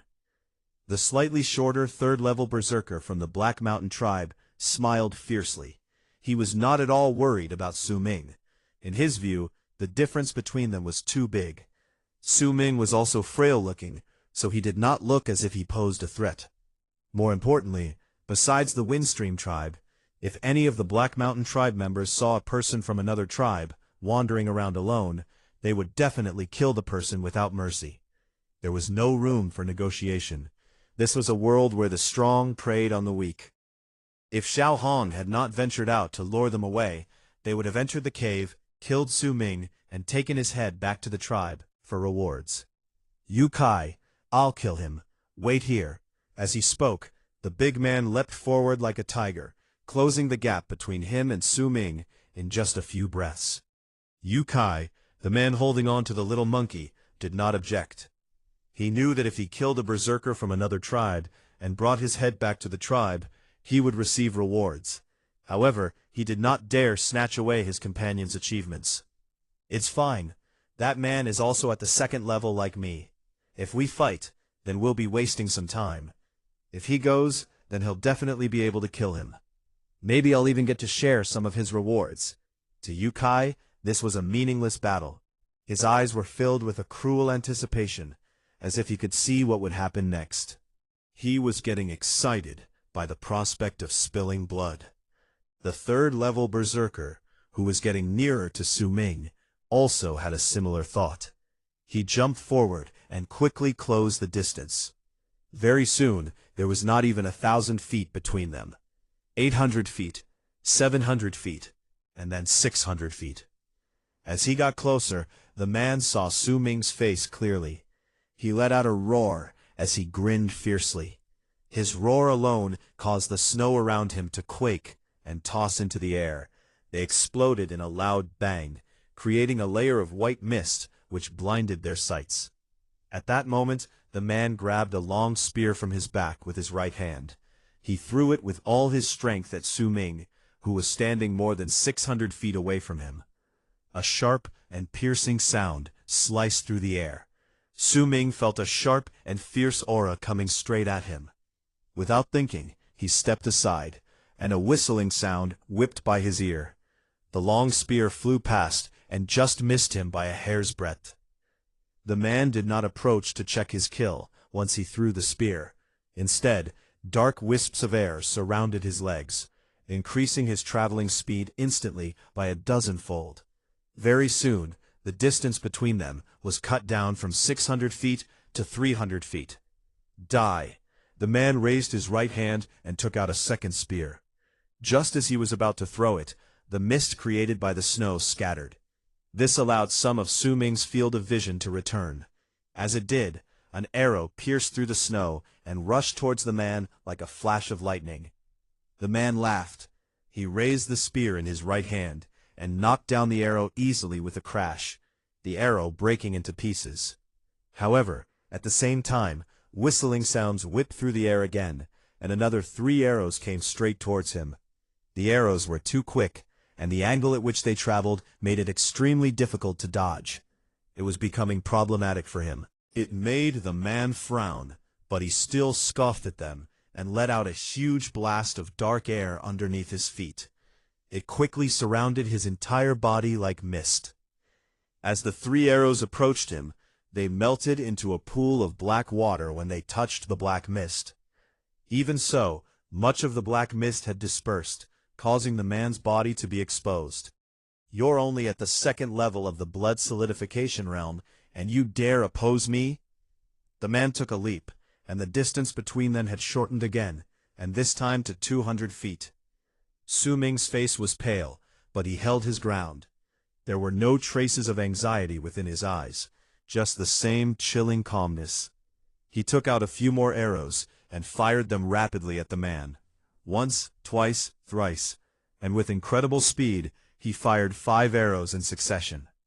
The 5 arrows practically formed a straight line, and the whistling sound they caused as they sliced through the air made it seem as if they had a lot of power. They reached the man almost immediately. When he saw it, he frowned slightly. In their tribe, there were few who could use bows like that. The 5 connected. The man raised the spear in his right hand and swung it against the first arrow. There was a loud crash, and the spear broke along with the first arrow. The second arrow followed quickly. The man let out a low growl and made the black mist surround his body, causing the second arrow to melt as it touched it. The third arrow approached like lightning, but the man dodged it by stepping aside. He was quickly chased by the 4th arrow. The man growled and clenched his right fist with a fierce expression. Then he swung it at the arrow. As the arrow broke, a wound appeared on his right hand. At that moment, the 5th arrow followed closely like a shadow. The man wanted to dodge it, but the arrow managed to leave behind a wound on his shoulder as it whistled by him. Fresh blood immediately poured out of his wound. "I will tear your head off from your shoulders." He only had small wounds, and they were considered inconsequential to the members of the Berserker tribe. However, to the man, it was different. He grinned fiercely and traveled another 100 feet closer to Su Ming. He was already victorious. This was a battle that posed no danger to him. He was at most only slightly bothered by the arrows. As for Yu Kai, he licked his lips from where he stood. He loved watching such bloody scenes. They served to make him feel excited. Just as the man was about to take another step, Su Ming approached him. His face was pale, but his eyes were still cold and calm. He then did something that momentarily shocked the man and Yu Kai. He gave up on using his bow and arrow, but chose instead to use his fists to face the man. No one realized that within Su Ming's right hand was the powder of the red pill that he had crushed. "You asked for it." The man continued closing their distance, and within the blink of an eye, they were only dozens of feet away from each other. Then it turned into 30 feet, 20 feet, and 10 feet. The man gathered all the power of his chi in his right fist and swung it against Su Ming's head. If he had hit it, Su Ming would have undoubtedly died. But right at that moment, Su Ming lifted his head. The coldness in his eyes was gone, and it was replaced with a terrifying killing intent. The strong desire to kill even stunned the man. It was already too late. Just as Su Ming lifted his head, he swung his right hand at the man, and as he did so, the red powder spread in the air. Some of them landed on the man's wound on his right fist, while some landed on his shoulder wound. The man trembled slightly, but there were no blood-curdling screams, no struggles. Right before Su Ming's eyes, he turned into red mist and disappeared into thin air. It was as if he was boiled alive and erased by the laws of nature. A pile of bones without any flesh was all that was left on the ground. Among the bone fragments was a strange herb that was black and white in color. It emitted a soft and dim glow. The sudden turn of events stunned Yu Kai, who was standing nearby. He could not accept it. He could not even believe what he just saw. His gaze was empty due to the shock. Then he saw the fragile-looking boy turn and look at him with cold eyes and an equally cold countenance. He watched as the boy sped towards him. "The fire ape's carcass will be a great supplement. I want it," Su Ming suddenly said as he approached Yu Kai. Yu Kai shivered as he snapped out of his stupor.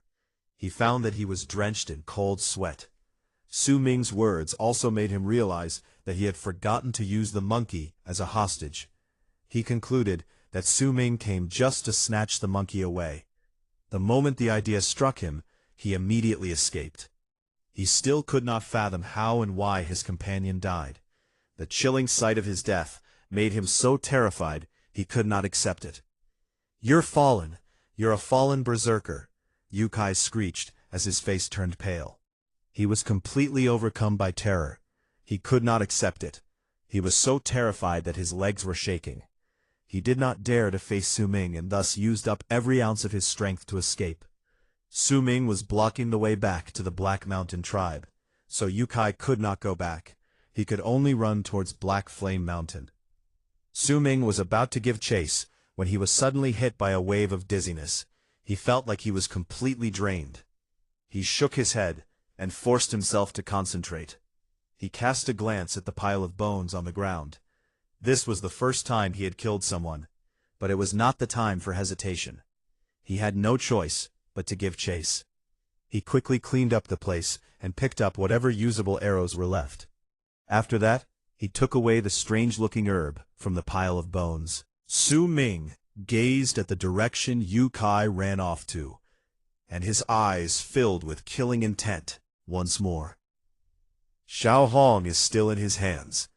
I've already killed one of them, so I might as well kill the other. Then the land which I used for quenching will never be found." Su Ming gritted his teeth to bear with the fatigue and chased after him. Chapter 15. Metamorphosis. There was a saying that went like this: if you only have fighting spirit, but no physical abilities to support it, in the end, you will still lose. Su Ming had been learning under the elder since he was young. The elder had a lot of scrolls in his house, and Su Ming had read almost all of them. There was a lot of knowledge there, and he always wanted more. The wisdom left behind by his ancestors had made its way into Su Ming's head gradually as time passed by. However, they never had a chance to shine. As Su Ming was in pursuit of someone's life, the little bits of wisdom that had been residing in his head began to surface. Yu Kai was feeling extremely anxious. He originally thought that he could not escape, and had made up his mind to give it his all in an attack of desperation. Yet right before his eyes, he saw the distance between them increasing. Then, just as he thought he could escape, the distance between them closed once more, and this process kept repeating itself. After this happened a few times, he no longer had any desire to give it his all for a fight to the death. It was hard for him to get into that state of mind anymore. However, in Su Ming's eyes, the berserker from the Black Mountain tribe was just a prey, and a terrified prey at that. As soon as he started feeling the slightest bit of hope, he could slowly tear him apart. Su Ming used this method to wear down Yu Kai's confidence and courage. As the pursuit continued, he would widen the gap and let the other man have the illusion of safety. Su Ming vaguely remembered one of the scrolls saying that once the prey went through a long period of time, switching between the state of anxiety and relaxation, its fatigue and suffering would increase exponentially. That sort of torture was enough to destroy one's soul. Su Ming only understood the logic behind it the last time, but when he was giving chase, he slowly began to fully comprehend the knowledge he had obtained. It slowly became instincts. He did not even need to do it on purpose. His body moved on its own and brought him the results that he wanted. That day marked the first time Su Ming killed someone, and the first time he hunted a human for the purpose of killing him. It was the first time in his life that he was experiencing a change in his personality. Yu Kai, on the other hand, was the only person who would experience the process of Su Ming's change. Yu Kai could feel it clearly, but he did not know what caused the change. He only felt his confidence and courage diminishing after the strange scene of his companion's death. They were gradually worn down bit by bit during the chase. In fact, at one point, he no longer had the urge to turn his head back anymore. Although Su Ming was a second-level berserker in the blood solidification realm just like him, he had the feeling that once he turned back, he would surely die. If he continued fleeing, he felt that he would have a chance of surviving. He was so afraid that he did not feel his exhaustion building up. This was especially so when he discovered that the young man had disappeared at some point, when the distance between them kept increasing. The exhaustion almost made him sink into his knees when he finally realized it, but he could not rest. He chose instead to grit his teeth and persevere. Unfortunately, this did not last long. When he saw Su Ming's silhouette appear at the corner of his eye again, the exhaustion he felt immediately increased by tenfold. It almost drove Yu Kai mad. He's a fallen berserker. He's definitely a fallen berserker. Yu Kai felt himself trembling in fear as he was escaping. He came to a junction. If he turned left, he would have gone into the deeper parts of the forest and left Black Flame Mountain. If he turned right, he would have gone around Black Flame Mountain and gone back to the Black Mountain tribe. Su Ming had known about that junction for a long time. He narrowed his eyes and ignored his own fatigue. He focused all of his energy on his feet, increasing his speed by one explosive burst. He did not give chase, choosing instead to cut through the forest and approach the right turning at the junction. It was clear that he had predicted Yu Kai's choice to travel right. That was why he chose to turn right and close the distance between them. As he rushed forward, Su Ming brought out his bow and shot a few arrows in the direction of the right turning. As the arrows whistled through the air, all of them hit the trees on the right path. The arrowheads buried their way into the stumps, and their fletchings even hummed as they vibrated in the air. The humming sound seemed to possess some sort of strange force. As the sound traveled into Yu Kai's ears, he hesitated. Su Ming pursued Yu Kai at full speed once more and attacked with his bow again. Yu Kai let out a hysterical cry and was about to turn right when Su Ming suddenly increased his speed, giving Yu Kai a false impression. He had a feeling that if he ran to the right, Su Ming would most definitely catch up to him. If he escaped to the left, he would then be able to widen the distance between them because Su Ming made the wrong decision. He could still hear the humming sound from the arrows. Yu Kai gritted his teeth and changed his direction, turning left instead. Very soon, he disappeared into the forest. A frightening look crossed Su Ming's eyes amid the fatigue, and his lips curled up in a cold smile. Quickly, he pulled out the arrows from the trees and continued pursuing the man from the Black Mountain tribe. If you can control the direction of your enemy's escape, then you can control his body, Su Ming murmured. He remembered reading these words somewhere in one of the beast skin scrolls. He was not able to understand them before, but now he understood what they meant.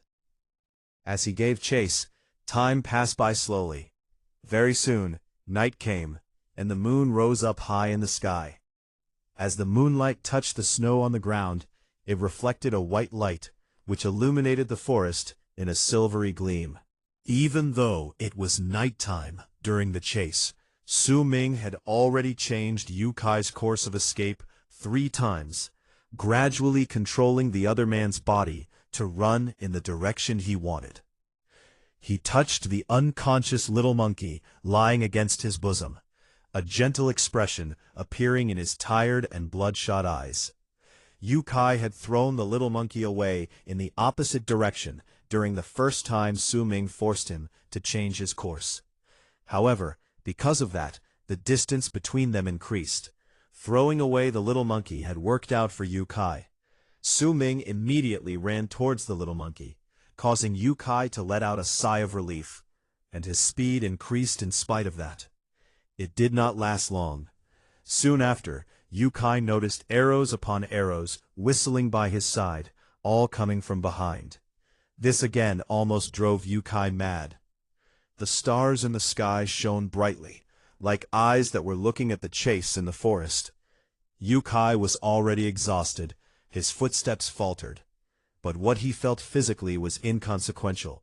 What mattered most was his mental state. It was already broken. He regretted it. He regretted discovering the little hole. He regretted chasing after the fire ape. All of this would not have happened if he had not done any of it. Before him, there was a forest filled with a variety of plants. Even though it was winter, he still could not see into the deeper parts of the forest. When Yukai was still hesitating and contemplating on going into the forest, Su Ming's silhouette appeared at the edge of the woods. He stood there, breathing heavily. Huge amounts of white mist flowed out from his mouth, and his eyes were laden with steely coldness. He did not immediately give chase, but chose to wait. "This place will be the burial ground I give you. If you can step out of here alive, even with such exhaustion, you can count yourself extremely lucky," Su Ming muttered once his breathing began to even out. Just as he finished speaking, a terrifying cry traveled across the forest. In the quiet of the night, the cry echoed in the forest, causing a shiver to travel down the spines of all who heard it. After a while, the cry gradually grew weaker, before finally turning into a faint moan. Su Ming walked towards the direction of the voice in solemn silence. He walked into the forest slowly, with each step carefully calculated. Every time he took a few steps forward, he would look around, before choosing to either retreat, go around a certain place, or leap forward. It was the hunting spot for the Dark Mountain tribe. That area of the forest was filled with traps, and the locations of the traps were unknown to all except the members of the Dark Mountain tribe. Even Su Ming only knew the locations of most of the traps, not all of them. If Yukai had been in perfect condition when he went in, he might have been able to get out alive. However, due to the condition he was in, he sealed his fate once he stepped into the place. It was the same as stepping into his own death trap.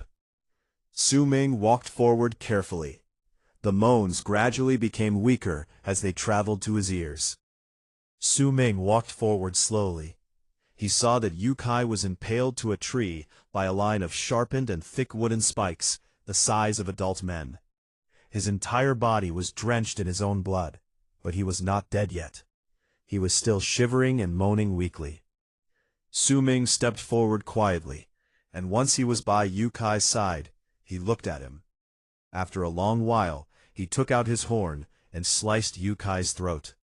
Yukai struggled furiously for a few moments before breathing his last. Before his eyes lost their life, they were focused on Su Ming and filled with hatred. Su Ming was silent. He cut through the trap's ropes and took away whatever remained on Yukai's corpse. He brought out the small amount of scattering blood powder he had left, and turned the corpse into a pile of bones, then turned it into dust by touching it. He turned around silently and walked out of the forest. Once he was out, he looked at the moon and the sky with uncertainty in his gaze. It was the second time he had killed someone. He could not describe how he felt. There was nervousness, fear, uncertainty. After a long while, he let out a sigh.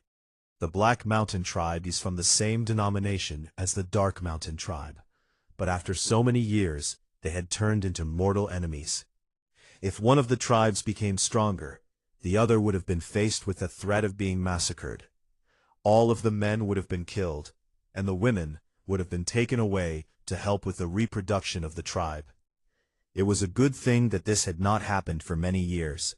The elders of both tribes had been on the same level, so they would not easily incite war. He took a deep breath.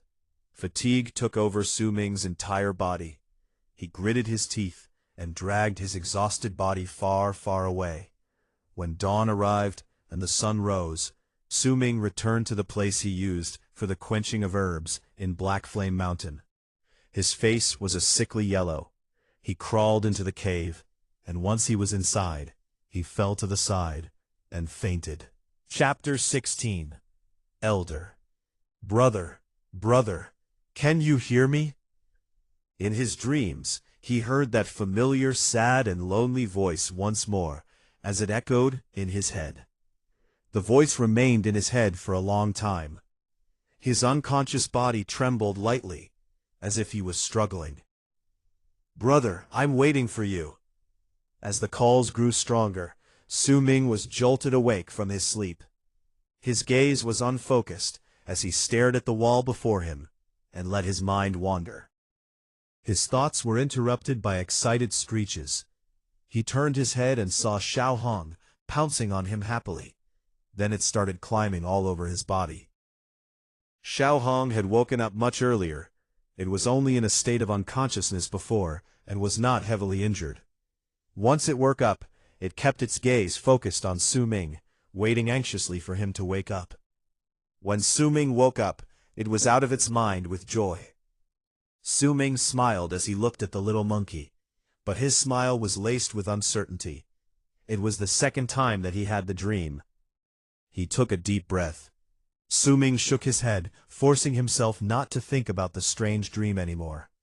He chose instead to look at the perfectly normal-looking black stone hanging off his neck. He touched the stone, and his eyes gradually became clear of doubt. He already had first-hand experience of the changes the black stone brought upon him.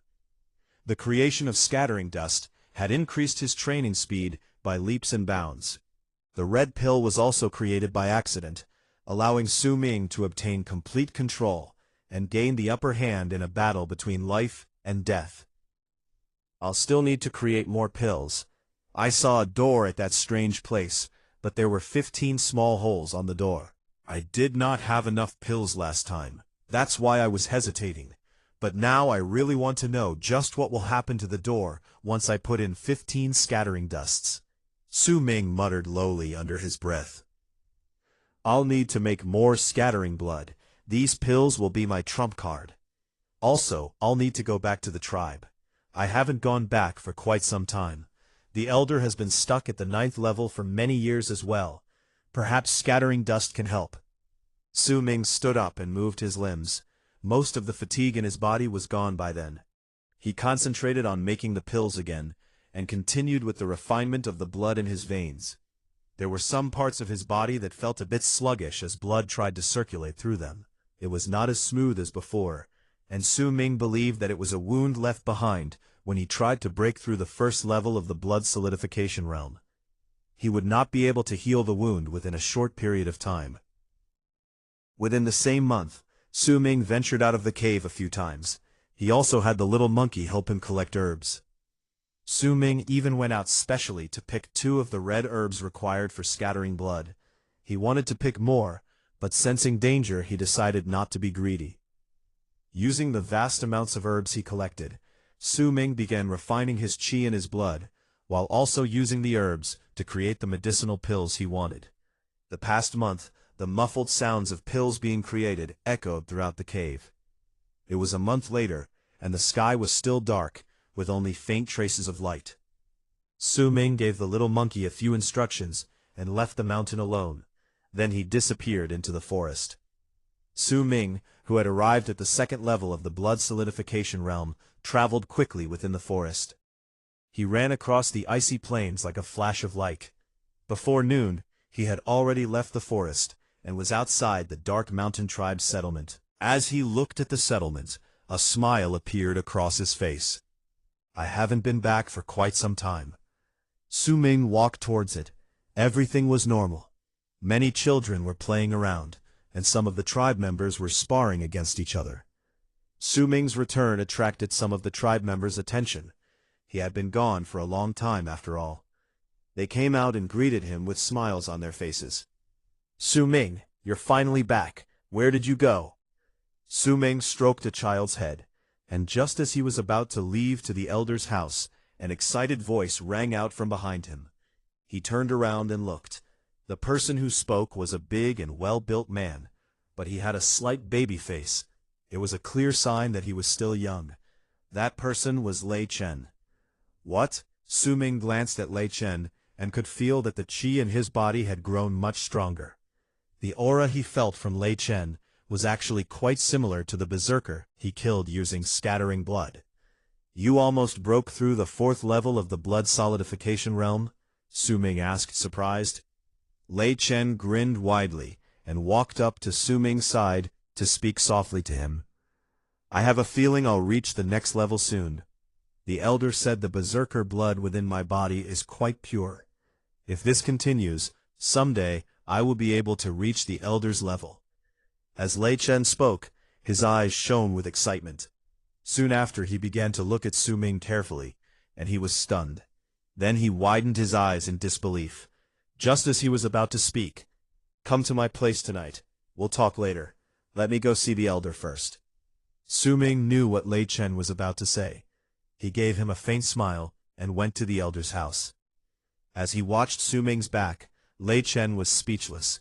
He pulled at his hair in confusion and mumbled a few words, trying to piece things together. However, in the end, he still could not understand it.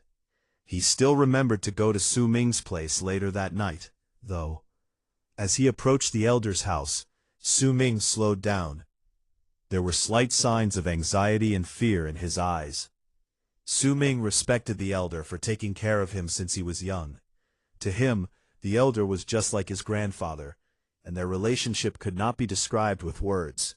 He did not want to lie to the elder, but there were some things that he could not disclose, like the piece of debris on his neck. Su Ming was not a child anymore. He could tell if the public knew about the piece of debris, it could very well mean the doom of the entire tribe, not just himself. He could not speak of it. Su Ming took a deep breath and stood in front of the elder's house. He did not enter immediately. He could hear the faint traces of voices coming from the inside, like people were in a meeting. He waited patiently until the door of the elder's house opened, and out came 3 men. These 3 men were all built like small hills. When they appeared, Su Ming felt a great pressure. Their presence even caused the qi in his body to stir. He thought that he was about to be swept away by a typhoon. Su Ming inhaled sharply and took a few steps back instinctively. The 3 men were the leaders of Dark Mountain Tribe. Before Su Ming awakened, he had not been as badly affected. He could only vaguely feel that they were some of the best berserkers besides the elder. Now that Su Ming was a practitioner at the 2nd level of the blood solidification realm, the oppressive feeling was much stronger than before when he met the tribe leaders. The qi within the tribe leader of Dark Mountain Tribe was so great, he felt like it could shake heaven and earth. Combined with the vague berserker mark on his face, it only served to make him even more terrifying. Su Ming also knew the 2 men beside the tribe leader. The man on his left was also a man in his 40s. There was a mark shaped like a scorpion on his face. The level of qi within him was only slightly weaker than the tribe leader's. His arms were also very long, and there was a big bow slung across his back. For some unknown reason, when Su Ming looked at the bow, he felt like he could hear the agonizing cries of its numerous victims. It caused him to feel a little wary of the man. That man was the head of the guards of Dark Mountain Tribe. The head of the guards was not a name, but a title given by its predecessor to the successor. There could only be one head of the guards in each tribe, and it was a title given only to the strongest archers in the tribe. The last person standing to the tribe leader's right was a man in his 30s. His facial expressions were rather stiff. He was not a man who smiled and talked often. His eyes were usually narrowed into a slit, and it was difficult to see the full view of his eyes. He was the chief of the hunters in Dark Mountain Tribe, and was responsible for all the hunts outside the tribe settlement. His name was Xianxia. These 3 people were considered to be the strongest in Dark Mountain Tribe besides the elder. Su Ming took a deep breath and stepped aside as he bowed before them. The tribe leader was frowning. It was apparent that the meeting with the elder did not end on good terms. When he walked out of the house, he did not even look at Su Ming. He just walked past him. As for the head of the guards, he smiled at Su Ming when he saw him. Then he nodded as a sign of acknowledgement to his presence, before leaving with the tribe leader. Xianxia, the chief of the hunters, also treated Su Ming as if he was invisible. He ignored him as he walked by. After the three men left, there was a hint of dubiousness in Su Ming's eyes. He felt uncertain about the qi in his body. If Lei Chen could sense it, why did the three strongest berserkers in the tribe not feel anything? "Come in. Why are you still standing outside?" Just as Su Ming was still being troubled, the elder's stern voice sounded from within the house. Su Ming lowered his head and walked into the house. "You finally decided to come back." The elder still wore a sackcloth and had his hair tied in many small braids. His features still looked as old and weary as ever, but his eyes were vibrant with life. His tone of voice was grave and serious, but the joy in his eyes could not be concealed. Su Ming mumbled a few words. He still hung his head low, not really having the courage to speak. "You grew a pair of balls, is that it? How could you leave the tribe and not return for so many months? Have you forgotten about me? Humph! Lift up your head, let me take a look at you." There were hints of dissatisfaction in the elder's voice. Su Ming's expression was anxious as he lifted his head and looked at the elder. "Elder?" Before he could finish, the elder, who was sitting with his legs crossed, suddenly grabbed Su Ming sternly with his right hand. Su Ming stumbled forward a few steps as the elder pressed his right hand on his chest. A soft and gentle power weaved itself into Su Ming's body. Once it melded together with his blood, it immediately healed the wounds that Su Ming did not even realize he had received. It also dissolved the dangers of Su Ming risking his health when he forcefully reached the second level of the blood solidification realm and killed without stabilizing the qi in his body. When the elder retrieved his right hand from Su Ming's chest, Su Ming trembled. He immediately took a spatula and opened up a gash on his arm. Instantly, black blood flowed out from the gash, and there was even a stench in the air which came from the blood. "You haven't even stabilized the qi in your body, and you already ventured out to kill someone. You've really grown a pair, haven't you?" As the elder observed Su Ming's reaction, the praise in his eyes grew stronger. Nonetheless, he still spoke harshly towards him. Yet even as he did so, he took out a dark green bottle and handed it to Su Ming. When all the black blood flowed out from the gash, Su Ming's body felt refreshed. Once he took the bottle and opened it, he touched the liquid in the bottle with his finger and spread it over his wound. Chapter 17. Berserker Mark. "Elder, I didn't want to do it. It's just that they went overboard. They snatched Xiao Hong away," Su Ming mumbled. "They?"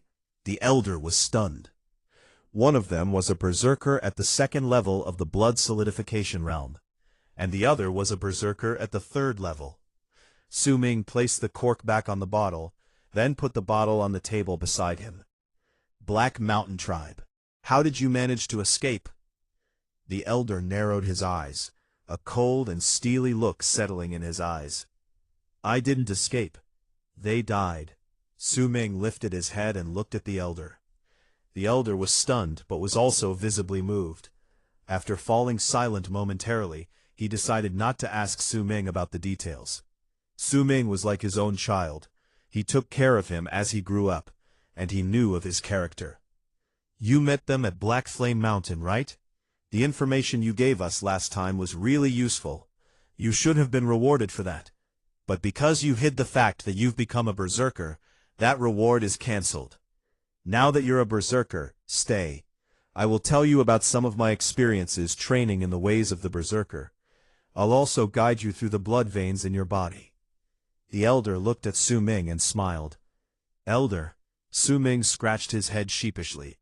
After a moment's hesitation, he opened his mouth and spoke softly. "I'm sorry. Aren't you going to ask me how I became a berserker?" "Why should I? Everyone has their own secrets. I just need to know that my Su Ming has finally become a berserker." The elder laughed happily. Su Ming's eyes were teary. He looked at the elder and nodded. He would never forget the elder's kindness towards him, or the dark dragon's saliva that had been flowing in his veins, or all that had happened. All of these things were imprinted on his mind and soul. "Elder, I have some pills here," Su Ming looked at the elder and spoke softly. "Pills?" the elder asked in bewilderment, then shook his head and laughed. "You're talking about herbs, right? I know that you must have gotten yourself some rare herbs, but I'm the elder of Dark Mountain Tribe. Unless they're really very rarely seen, I've seen every." Before the elder finished speaking, Su Ming produced 2 small bottles and placed them before him. The 2 bottles were filled with green pills, and they were letting out a nice, therapeutic scent. Both bottles had about a dozen pills within them. The elder's face turned solemn. He took one of the bottles containing the pills and inspected them. Once he was certain that it was nothing like he had ever seen, he took a sniff, and his countenance immediately changed. "What a strange medicine. I just took a sniff, and I can already feel my blood circulating faster," the elder mumbled, and scrutinized the pills further. After a moment, he closed his eyes and began to think. When he finally opened his eyes, he looked at Su Ming. "These are called pills?" Su Ming nodded his head and pointed towards the bottle containing the pills. He started introducing the effects and the methods of using the pills to the elder. The elder drew a sharp breath, and his demeanor changed completely once he listened halfway. There were no signs of hesitation. The elder immediately waved his right hand, and right before Su Ming, an illusion of the statue of the god of berserkers appeared. The shape of the statue was that of the half-human, half-beast statue of the god of berserkers from Dark Mountain Tribe. The moment the statue appeared, a gentle energy spread around the room. "Continue." Su Ming looked at the elder's solemn face and felt his heart pounding against his chest. Then he continued to slowly tell the elder all the effects of the scattering dust. The elder was already standing. Once he finished listening to Su Ming, he took out one of the scattering dust pills and observed it carefully. Then he swallowed it in one bite. He believed in Su Ming. There was practically no hesitation in his movements. He then took out a small purple bottle and drank down what little remained in it. He sat down with his legs crossed once again. Very soon, his body let out a bright and bloody red glow. The light was glaringly bright, and it covered the entire room. Su Ming took a few steps back, his eyes filled with admiration. He could see the many blood veins on the elder's body. He could not tell just how many there were, but the presence of a qi much stronger than the tribe leaders filled the entire room. Su Ming drew a sharp breath. He watched the god of berserkers' glowing statue floating midair, and knew that if it were not for the illusion of the statue, the light released by the elder would have covered the entire tribe. It could possibly have been seen even from afar. The light disappeared just as quickly as it came as the elder opened his eyes. The red light that enveloped his entire body also dissipated. His eyes were filled with a layer of excitement. He looked at the scattering dust and took a deep breath. "Su Ming, you must remember one thing." The elder lifted his head and looked at Su Ming. Su Ming immediately stood to attention. "From today onwards, do not tell anyone about the pills. Even if I ask you again, you mustn't speak of it. From today onwards, I will not ask you anything about this. Even within the tribe, you must remember not to talk about this to anyone, not even to Lei Chen." The elder spoke sternly as he looked deeply into Su Ming's eyes. Su Ming hesitated for a moment. He understood Su Ming, and he knew that Su Ming was an honest man. That was why he chose to speak sternly again. "Su Ming, listen to me. You mustn't tell anyone." Su Ming nodded silently, his gaze filled with resolution. "The tribe is not safe," the elder muttered, but his words surprised Su Ming momentarily. It dawned on him, especially when he remembered how the elder had hidden his qi from the 3 leaders of the tribe. "There is a traitor in our tribe right now. Only the tribe leader and I know about this. No one else knows about it. The traitor has hidden himself too well. We don't know who it is. With the information you brought to us, perhaps my old arch-nemesis from the Black Mountain Tribe has really found a way to reach the next level. I've been feeling that the weather around the area has been a bit odd lately. It's as though a major disaster is about to approach. Su Ming, these pills of yours are good, so I'll be keeping them. Don't give me more of these. If I can really break through to the next level, these will be enough. But if I can't, even if you give me more, it'll still be useless. I'm not lacking in herbs, it's just that I'm stuck, and I just need a chance to break through." The elder sighed. He spoke to Su Ming a little more about his experiences, training in the ways of the berserker. Then he took out a strange object made of twigs. The elder's gaze was filled with nostalgia when he looked at the item. After some time, he gave the item to Su Ming solemnly. "I got this when I was out adventuring during my younger days. This thing is called a bamboo slip. You will only see these in big tribes. There are a lot of uses of herbs recorded in this bamboo slip. Take it." Su Ming took the bamboo slip and was marveled by it. He put it away in his bosom and was just about to go back to his own house when the elder looked at him solemnly. "Su Ming, I'm happy that you became a berserker, but you must understand that once you become a berserker, you are no longer the same as the normal members of the tribe.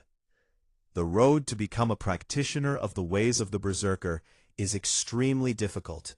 The slightest mistake can bring about death. You must have felt it when you were at Black Flame Mountain. But we are members of the berserker tribe. We cannot fear death, much less give up because the road ahead is too hard to walk. I know what your dreams are. You want to leave this place and travel to see the world. I fully support you." Su Ming listened quietly and nodded. "You are a good child. I've watched over you for many years, and I know that, but my training is insufficient, and I can't help you too much. I thought it would be fine if our Su Ming couldn't become a berserker. However, if he did manage to become a practitioner of the berserker arts, then I will do everything that I can to make your journey as easy as possible." A smile gradually appeared on the elder's serious face, and he waved at Su Ming to approach him. "Come sit down before me, and circulate the blood in your veins, as you usually do when you train." Su Ming looked at the old man, whose hair was speckled with white, and whose face was covered with wrinkles. The elder was smiling kindly at him. He knew that there were no blood ties between him and the elder, but the affection they felt towards each other could overcome all blood ties. "Elder," Su Ming mumbled. "Come here already." The elder laughed heartily. Su Ming sat down before the elder obediently and took a deep breath. Then he slowly began to move the qi around his body. Soon, the 6 blood veins manifested. As the 6 blood veins began to give out a red glow, the vague shadow of a 7th blood vein appeared and started to manifest slowly. Su Ming had been unable to manifest the 7th blood vein for the past month. He had not even been able to summon an illusion of it. This was largely connected to the internal injuries he had obtained. Since the elder had healed his internal injuries, the 7th blood vein appeared naturally when he activated the qi in his body. You've already inherited the knowledge from the statue of the god of the berserkers. You know that the berserkers will need to manifest 11 blood veins if they want to reach the 3rd level. As for the 4th level, they will need 25 blood veins. You will need 53 blood veins for the 5th, and there will only be more for the rest of the levels. As for the 11th level of the blood solidification realm, you should need 781 blood veins. But the manifestation of blood veins required may not be the same for some people. Most of the berserkers will need the same number of blood veins to reach the next level, but there are some people who are capable of increasing the number of blood veins in their body. The more blood veins you have, the more likely it is for you to reach the awakening realm. From what I've heard, all the berserkers who have managed to reach the awakening realm have always had more than 900 blood veins during the blood solidification realm. Take for example the elder of the Windstream tribe. I've known him for many years, and I know that he had 917 blood veins many years ago. I've heard before that in medium-sized tribes and in some big tribes, there are those in the blood solidification realm who have manifested more than 930 blood veins. This is the blood solidification realm of the berserker tribe. There have been some people in the history of the berserker tribe who have manifested 999 blood veins during the blood solidification realm. These people have all become very famous and powerful people. There are even rumors that if you manifest 1,000 blood veins, you will obtain completion in the blood solidification realm. But that sort of completion could only be seen during our ancestors' time more than thousands of years ago. It's extremely rare nowadays. I can say that no one has reached completion in the blood solidification realm. As for the details, I don't know about it, because I don't have enough information. The elder's voice seemed to hold a strange sort of power that echoed in Su Ming's head as he moved the qi in his body. After blood solidification is the awakening realm. Awakening actually means to gather all the manifested blood veins and refine them into the purest form of berserker blood. Then you draw your own personal, solidified berserker mark on your body. The berserker mark has to come from your own heart and desire. I'm excited to see what berserker mark you would draw, should you reach the awakening realm someday. Chapter 18. The Art from the Berserker Ancestors.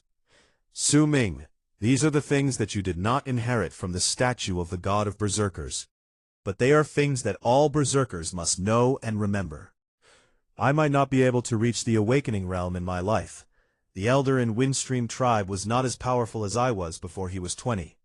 When he was 34, he was only barely able to keep up with me in a battle back then.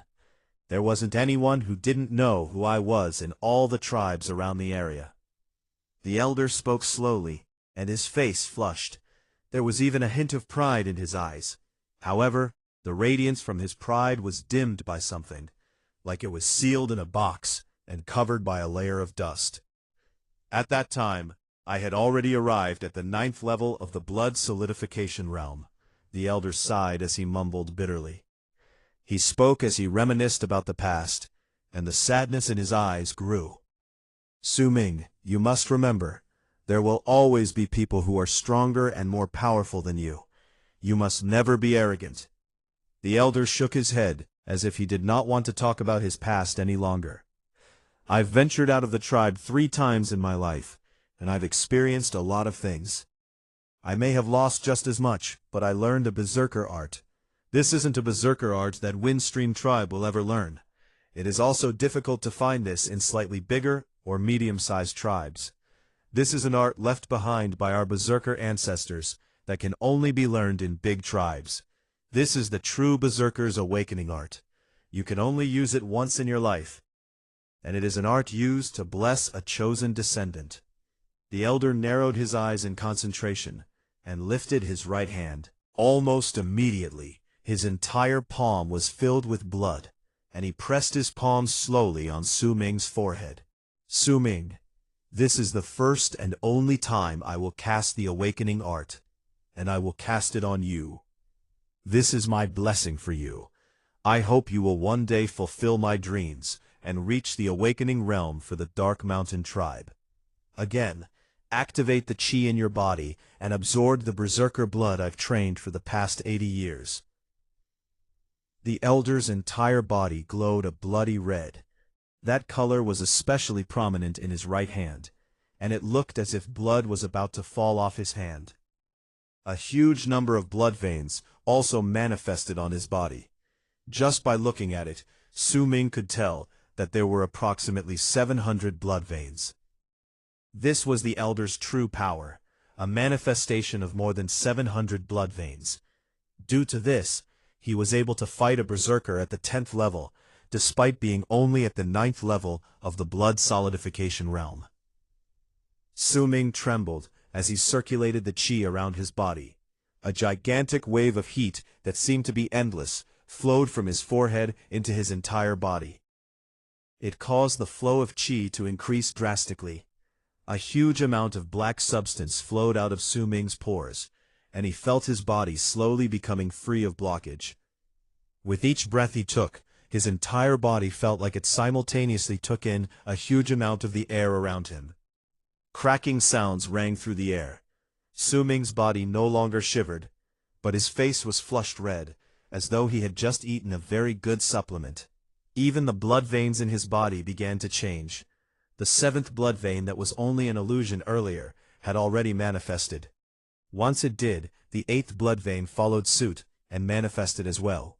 The ninth blood vein also appeared as an illusion. The speed of the qi flow in Su Ming's body had increased to a terrifying rate. With each complete circulation, it was as if all the blood in his body had clotted.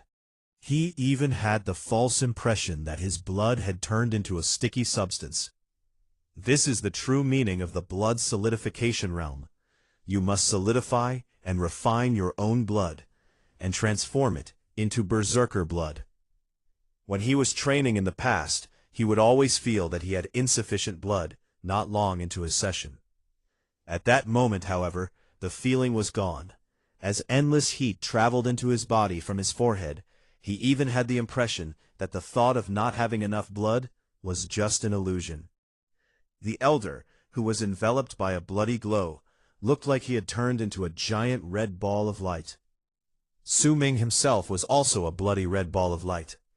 But compared to the elder, he was just like a firefly under the moonlight. Yet the firefly was absorbing the light from the moon and growing stronger quickly. This is just what the elder told me before. This is the true berserker's awakening in the berserker tribe. This is the berserker art that only big tribes possess, the ancient berserker art. The ninth blood vein manifested, and the feeling of power enveloped Su Ming's entire body. The black substance had already been completely dispelled from his body, and it was replaced by an indescribable fragrance. Su Ming sank into a warm and comfortable feeling. The elder kept his attention on Su Ming's body. He knew that the purpose of the ancient berserker art, the true berserker's awakening, was not to increase the chosen descendants' training, but to eliminate all the undesirable substances within the body. It was to create a body suitable for training in the ways of the berserker for the chosen descendant. It could make the road much easier. It was not just a simple banishment of undesirable substances. He had to use his berserker blood as a guide to expel them in a manner that he did not understand. It was a technique that he could use only once in his life. If he tried to do it a second time, his body would burst and his soul would shatter. As the fragrance from Su Ming's body grew stronger, the elder smiled. Nevertheless, he did not stop. He took a deep breath and raised his left hand, pressing it over his right hand. Soon, an even stronger and greater wave of warmth entered Su Ming's body. Su Ming trembled. There was no longer any black substance coming out of his body, but as the warmth entered, a beating sound reverberated throughout his chest. Then more black substance was secreted right before his eyes. At the same time, the 10th blood vein in Su Ming's body quickly manifested to its physical state. The process only lasted for a moment. Even the 11th blood vein was already showing itself faintly on his body. Once the 11th blood vein manifested itself, Su Ming would become a berserker at the 3rd level of the blood solidification realm. However, the manifestation of the 11th blood vein was proving itself to be extremely difficult. Even after Su Ming's body stopped excreting any black substance and released a nice fragrance, the 11th blood vein was still in an illusionary state. Su Ming, I cannot help you by forcefully increasing the state of your training. This will not bring any good to you.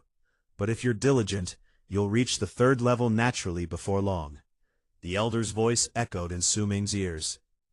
Su Ming took a deep breath and opened his eyes slowly. The moment he opened them, the world looked slightly different. His sight became much clearer.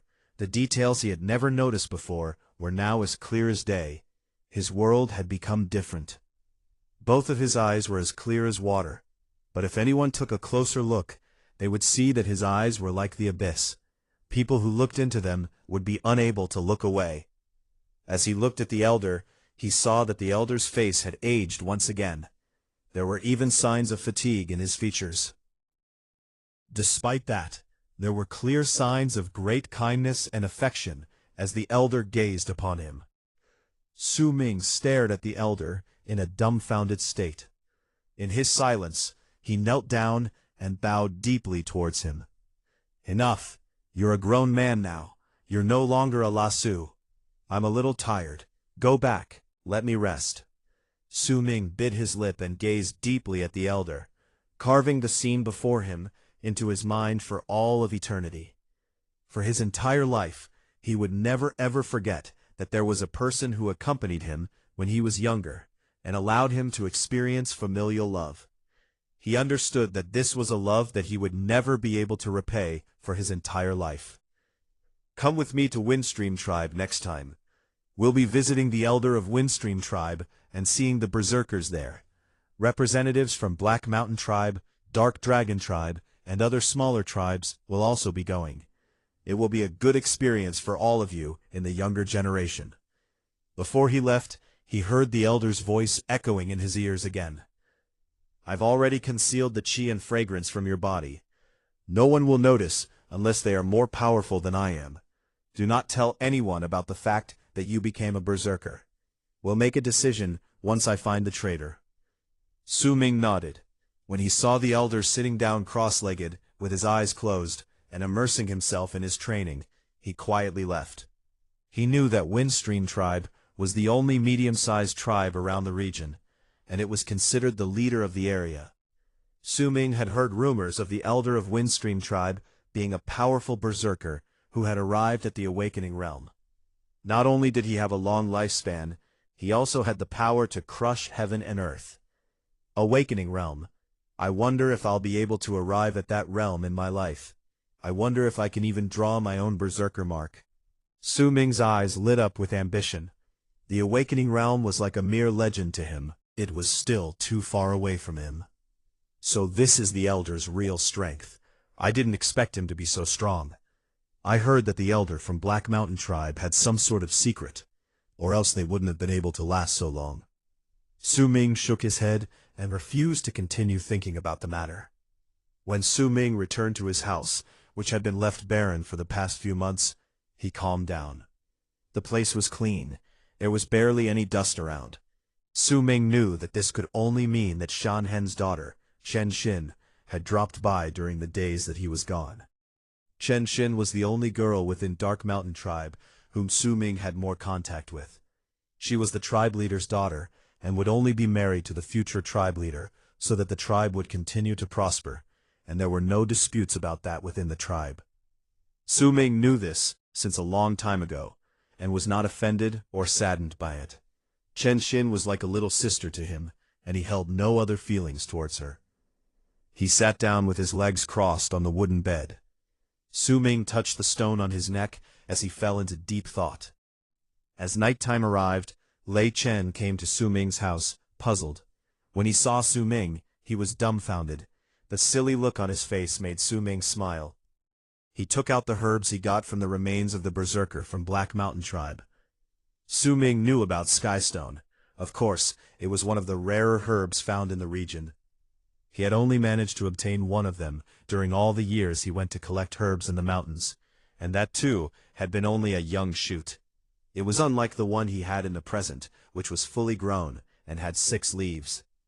A skystone with 6 leaves. I'll need more of them to make some medication, but I can give you a leaf. You might be able to use it to help with your training.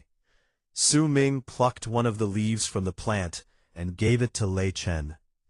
Lei Chen laughed and scratched his head.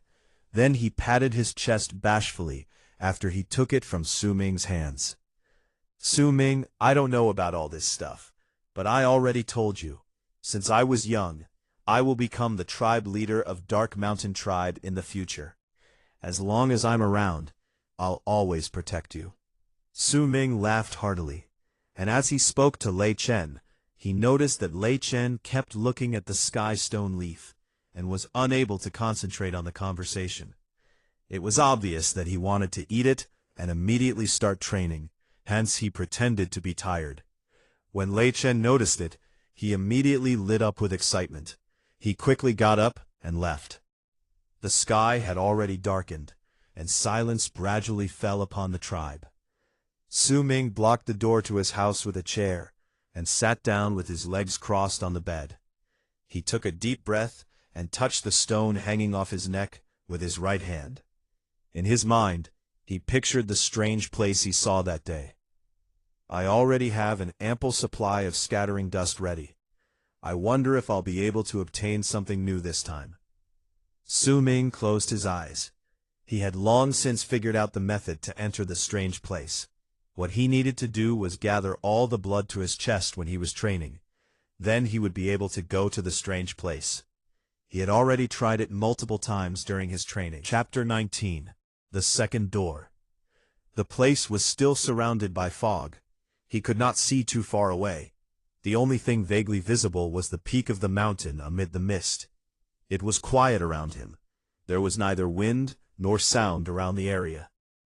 Su Ming looked at the mountain shrouded by fog. It was his second time there. It was also the second time he stood where he was and sized up the strange mountain before him, especially the strange letters and drawings carved into the mountain. Su Ming had a sense of respect for whoever it was that left them behind.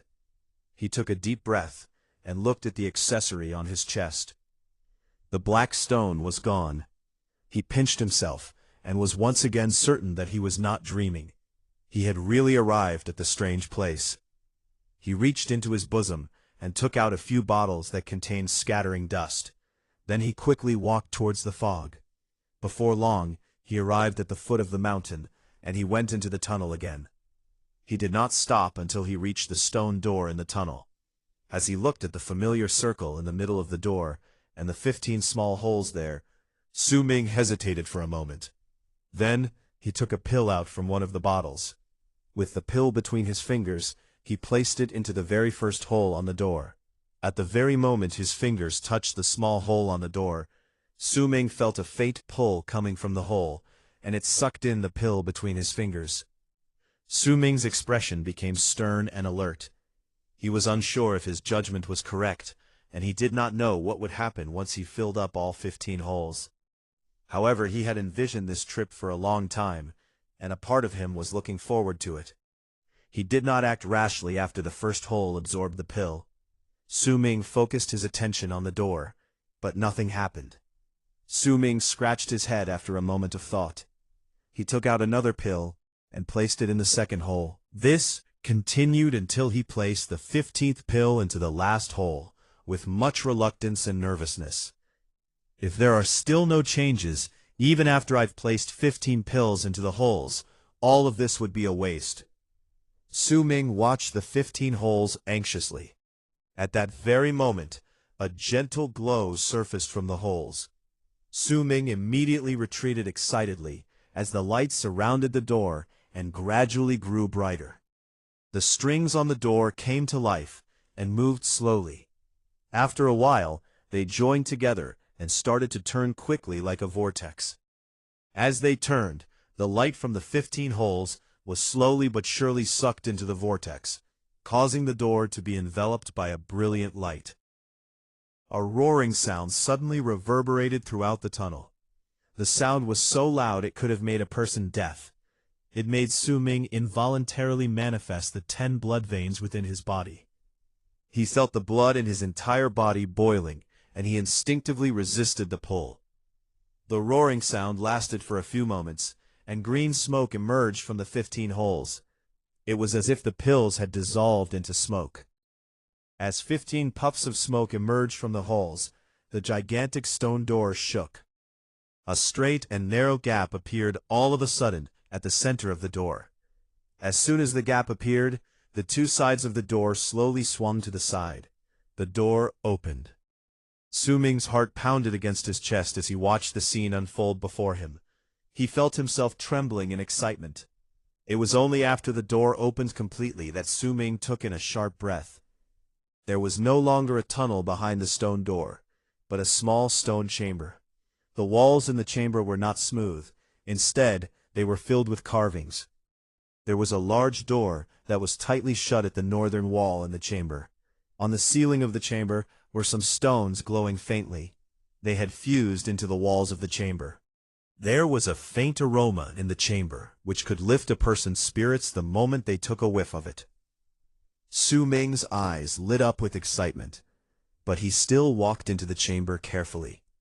He swept his gaze around the walls and saw that the style of the carvings on the walls was similar to the ones in the tunnel. They all featured men with messy hair creating medicinal pills in an ancient setting.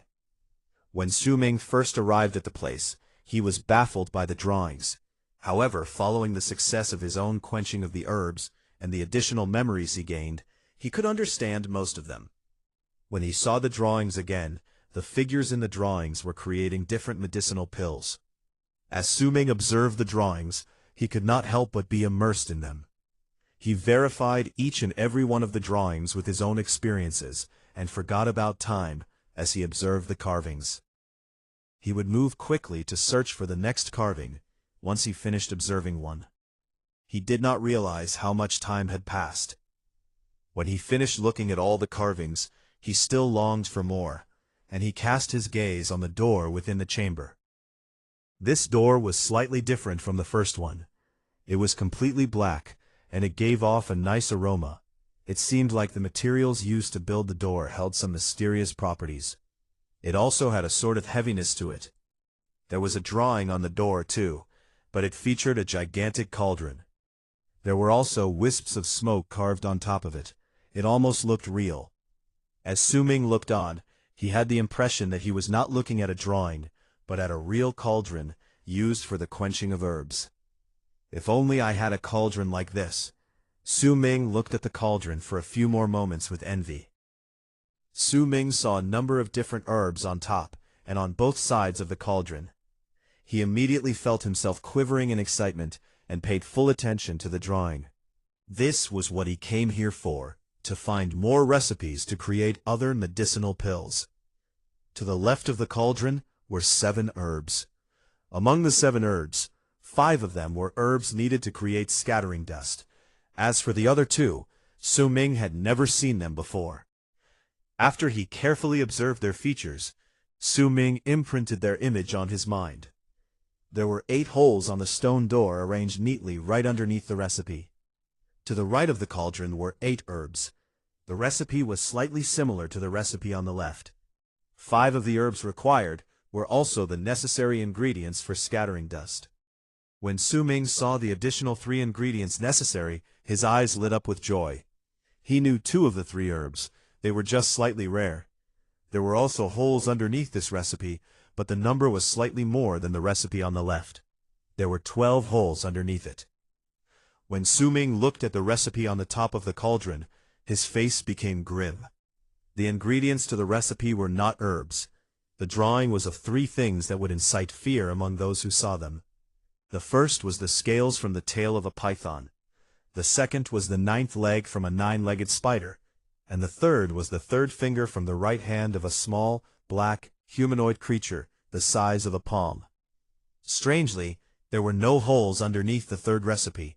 Perhaps it was because the medicinal pill was too hard to create, so it was not necessary to make it. Su Ming fell silent momentarily. He walked towards the stone door and raised his right hand. Without any hesitation, he pressed his hand on the door, and immediately the drawing of the cauldron emitted a piercing light. It enveloped Su Ming's body. After a moment of discomfort, foreign memories appeared once again in Su Ming's mind. He obtained the method to create the 3 medicinal pills and their names. South Asunder. Su Ming looked at the drawing on the left of the cauldron, then turned his gaze to the right. Mountain Spirit. As for the last one, the Welcoming of Deities. Su Ming looked at the strange recipe on top of the cauldron and mumbled. As Su Ming thought about them, the light surrounding his body gradually dimmed, along with the light from the cauldron on the stone door. Once the light completely disappeared, Su Ming's vision blurred. But he was not nervous. He had already experienced this once. There was a strange whistling sound next to his ears. Once it was over, his vision slowly returned, and he found himself in his room within the tribe settlement. Su Ming took a deep breath and walked towards the door. Immediately, he took away the chair and opened the door. It was still nighttime outside, and the stars shone in the sky. It was quiet as the cold night wind blew past him. However, there was a faint silver light at the horizon, a clear sign that dawn was about to arrive. Looks like the difference in time between the two places is not too big. Su Ming closed the door behind him and sat down with his legs crossed again. He cupped his chin with his hands and began thinking. All three crafting methods are different for the three medicinal pills. I've never seen the two herbs required for South Asunder, so I can ignore that for now. As for the welcoming of deities, Su Ming narrowed his eyes. The ingredients required for this pill aren't herbs, and the items are simply too strange. But what happens once the pill is created is really shocking. Su Ming remembered how the weather had changed when the person in his memories created the welcoming of deities. The sight of the wind and clouds traveling backwards made his heart pound fiercely. The effects of the pill must be really shocking, but it was a pity. It was clear with the lack of holes on the stone door that the creation of this pill was extremely difficult. That was why it did not serve as a key to open the door. With some thought, Su Ming already guessed about half of the true story.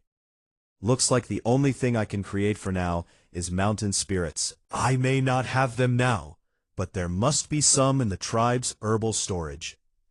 As Su Ming continued thinking, light gradually filled the sky, and a new day arrived. He had not rested an entire night, but Su Ming was not tired at all. The lack of fatigue became obvious when he reached the second level in the blood solidification realm. It was as if he had obtained a huge amount of energy. Unless he went a few nights without sleep, he would not become tired. As day arrived, the members of the tribe started busying themselves with work. Once Su Ming cleaned himself up, he walked towards a house made of grass not far away from his own house. It was surrounded by a fence, which was constantly guarded by a few members of the tribe. Chapter 20. Bai Ling. The wind in the morning was cold, and with the winter, it felt like there were blades cutting through his skin as it blew past him.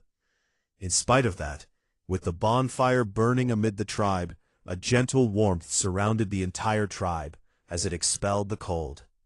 The circulation of qi within their bodies allowed berserkers to resist the cold, but as most of the members of the tribe were normal people, most of them chose not to venture out during winter. Even if they did go out, they would wear thick hides to fend against the cold. Clicking sounds from the snow under his feet echoed out. Looking at the familiar sights in his tribe, and at the tribe members greeting him with smiles, it warmed his heart. It seemed to chase away the frigid winter cold. The houses in the tribe were mostly simple in design. They were fine during the other seasons, but they could not provide shelter against the wind during winter. They had to cover the walls of the houses with a large amount of hides to prevent the cold from entering.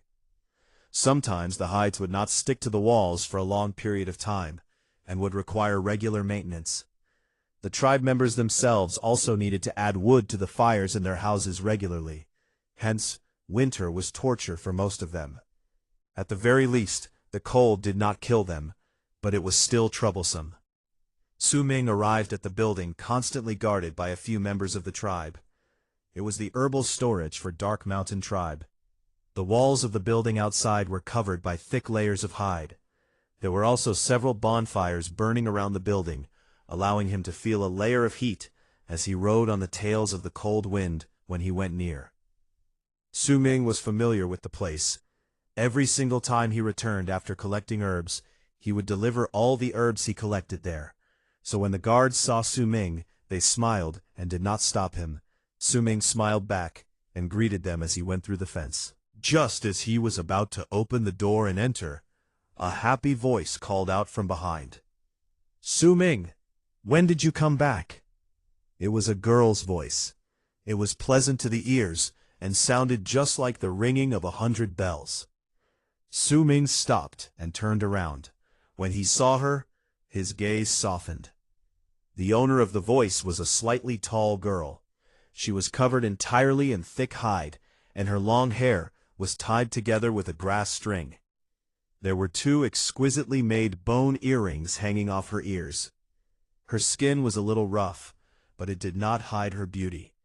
Her eyes were big like giant puddles of water, but they were clear, showing off her innocence. There was happiness in her eyes as she walked briskly towards Su Ming. "I came back yesterday," Su Ming smiled.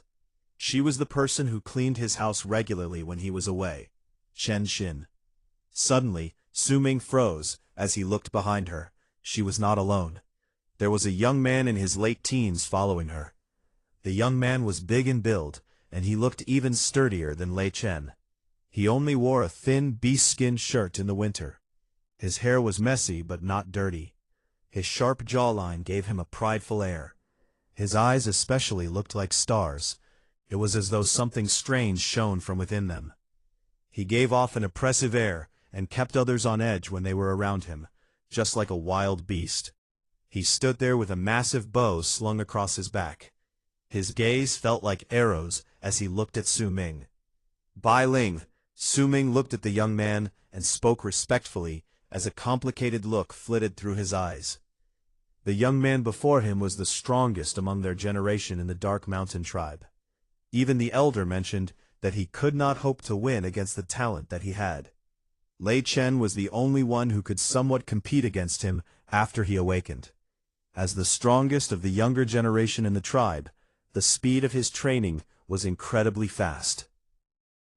Su Ming once overheard the elder saying that he was the one who held the most promise to break through the blood solidification realm and become one of the few to reach the legendary awakening realm. His name was also known throughout the other tribes around them. Even Windstream tribe had heard of him, and they sent messengers to take him away to be trained in their tribe. Su Ming did not expect to see him. His feelings towards Bai Ling were complicated, because when he was young, Bai Ling had taken care of him like an older brother. Even his skills with the bow were taught by Bai Ling. Bai Ling was after all the head of all the children in the tribe. His archery skills were no laughing matter. However, all of this changed when Chen Xin was 12 years old. Perhaps it was because Chen Xin and Su Ming were too close. That was why Bai Ling started looking at Su Ming oddly and suspiciously. His looks became cold and distant later on. Bai Ling even chose to ignore him when they met. It was not until much later when Su Ming learned that the tribe leader and Bai Ling's father had already made arrangements for Chen Xin and Bai Ling to be engaged. Su Ming wanted to explain himself, but his words were rewarded with a cold look. Eventually he could only sigh regretfully and started distancing himself from Chen Xin. He understood his own position. He knew that he was only a normal member of the tribe. He also knew that if it were not for the elder, he may not have even been accepted into the tribe. Su Ming was an abandoned baby, whom the elder adopted when he went out on a journey dozens of years ago. The members of the tribe were kind towards him, but it did not change the fact that he did not belong. "Why didn't you tell me you came back? I went to look for you a few times, but you weren't there." Chen Xin scrunched up her nose and complained. Su Ming touched his nose and avoided Chen Xin's gaze. He only treated Chen Xin as a sister and harbored no other feelings for her. He did not want Bai Ling, who had been kind towards him in the past, to continue misunderstanding. "Bai Ling, when did you come back?" Su Ming looked towards Bai Ling, who exuded a powerful air. He could feel an endless amount of qi coming from Bai Ling's body. The strength of his qi was the strongest he had seen after the elder and the leaders in the tribe. The fierce pride he felt from the other was also as strong as his qi. It made Su Ming feel like suffocating just by standing before him. Yesterday, Bai Ling's gaze was as usual. It was cold, and he spoke little, like he wanted things done and over with quickly. He turned and looked towards Chen Xin standing by his side. "Xin, didn't you want to collect some herbs for your mother? Let's go." As Bai Ling spoke, he held Chen Xin's hand and walked past Su Ming. Then he pushed the door to the herbal storage open and went in. Chen Xin wanted to say something, but after a brief moment of hesitation, she chose not to. Instead, she nodded at Su Ming and followed Bai Ling into the building. Su Ming stood there silently. After a while, he sighed.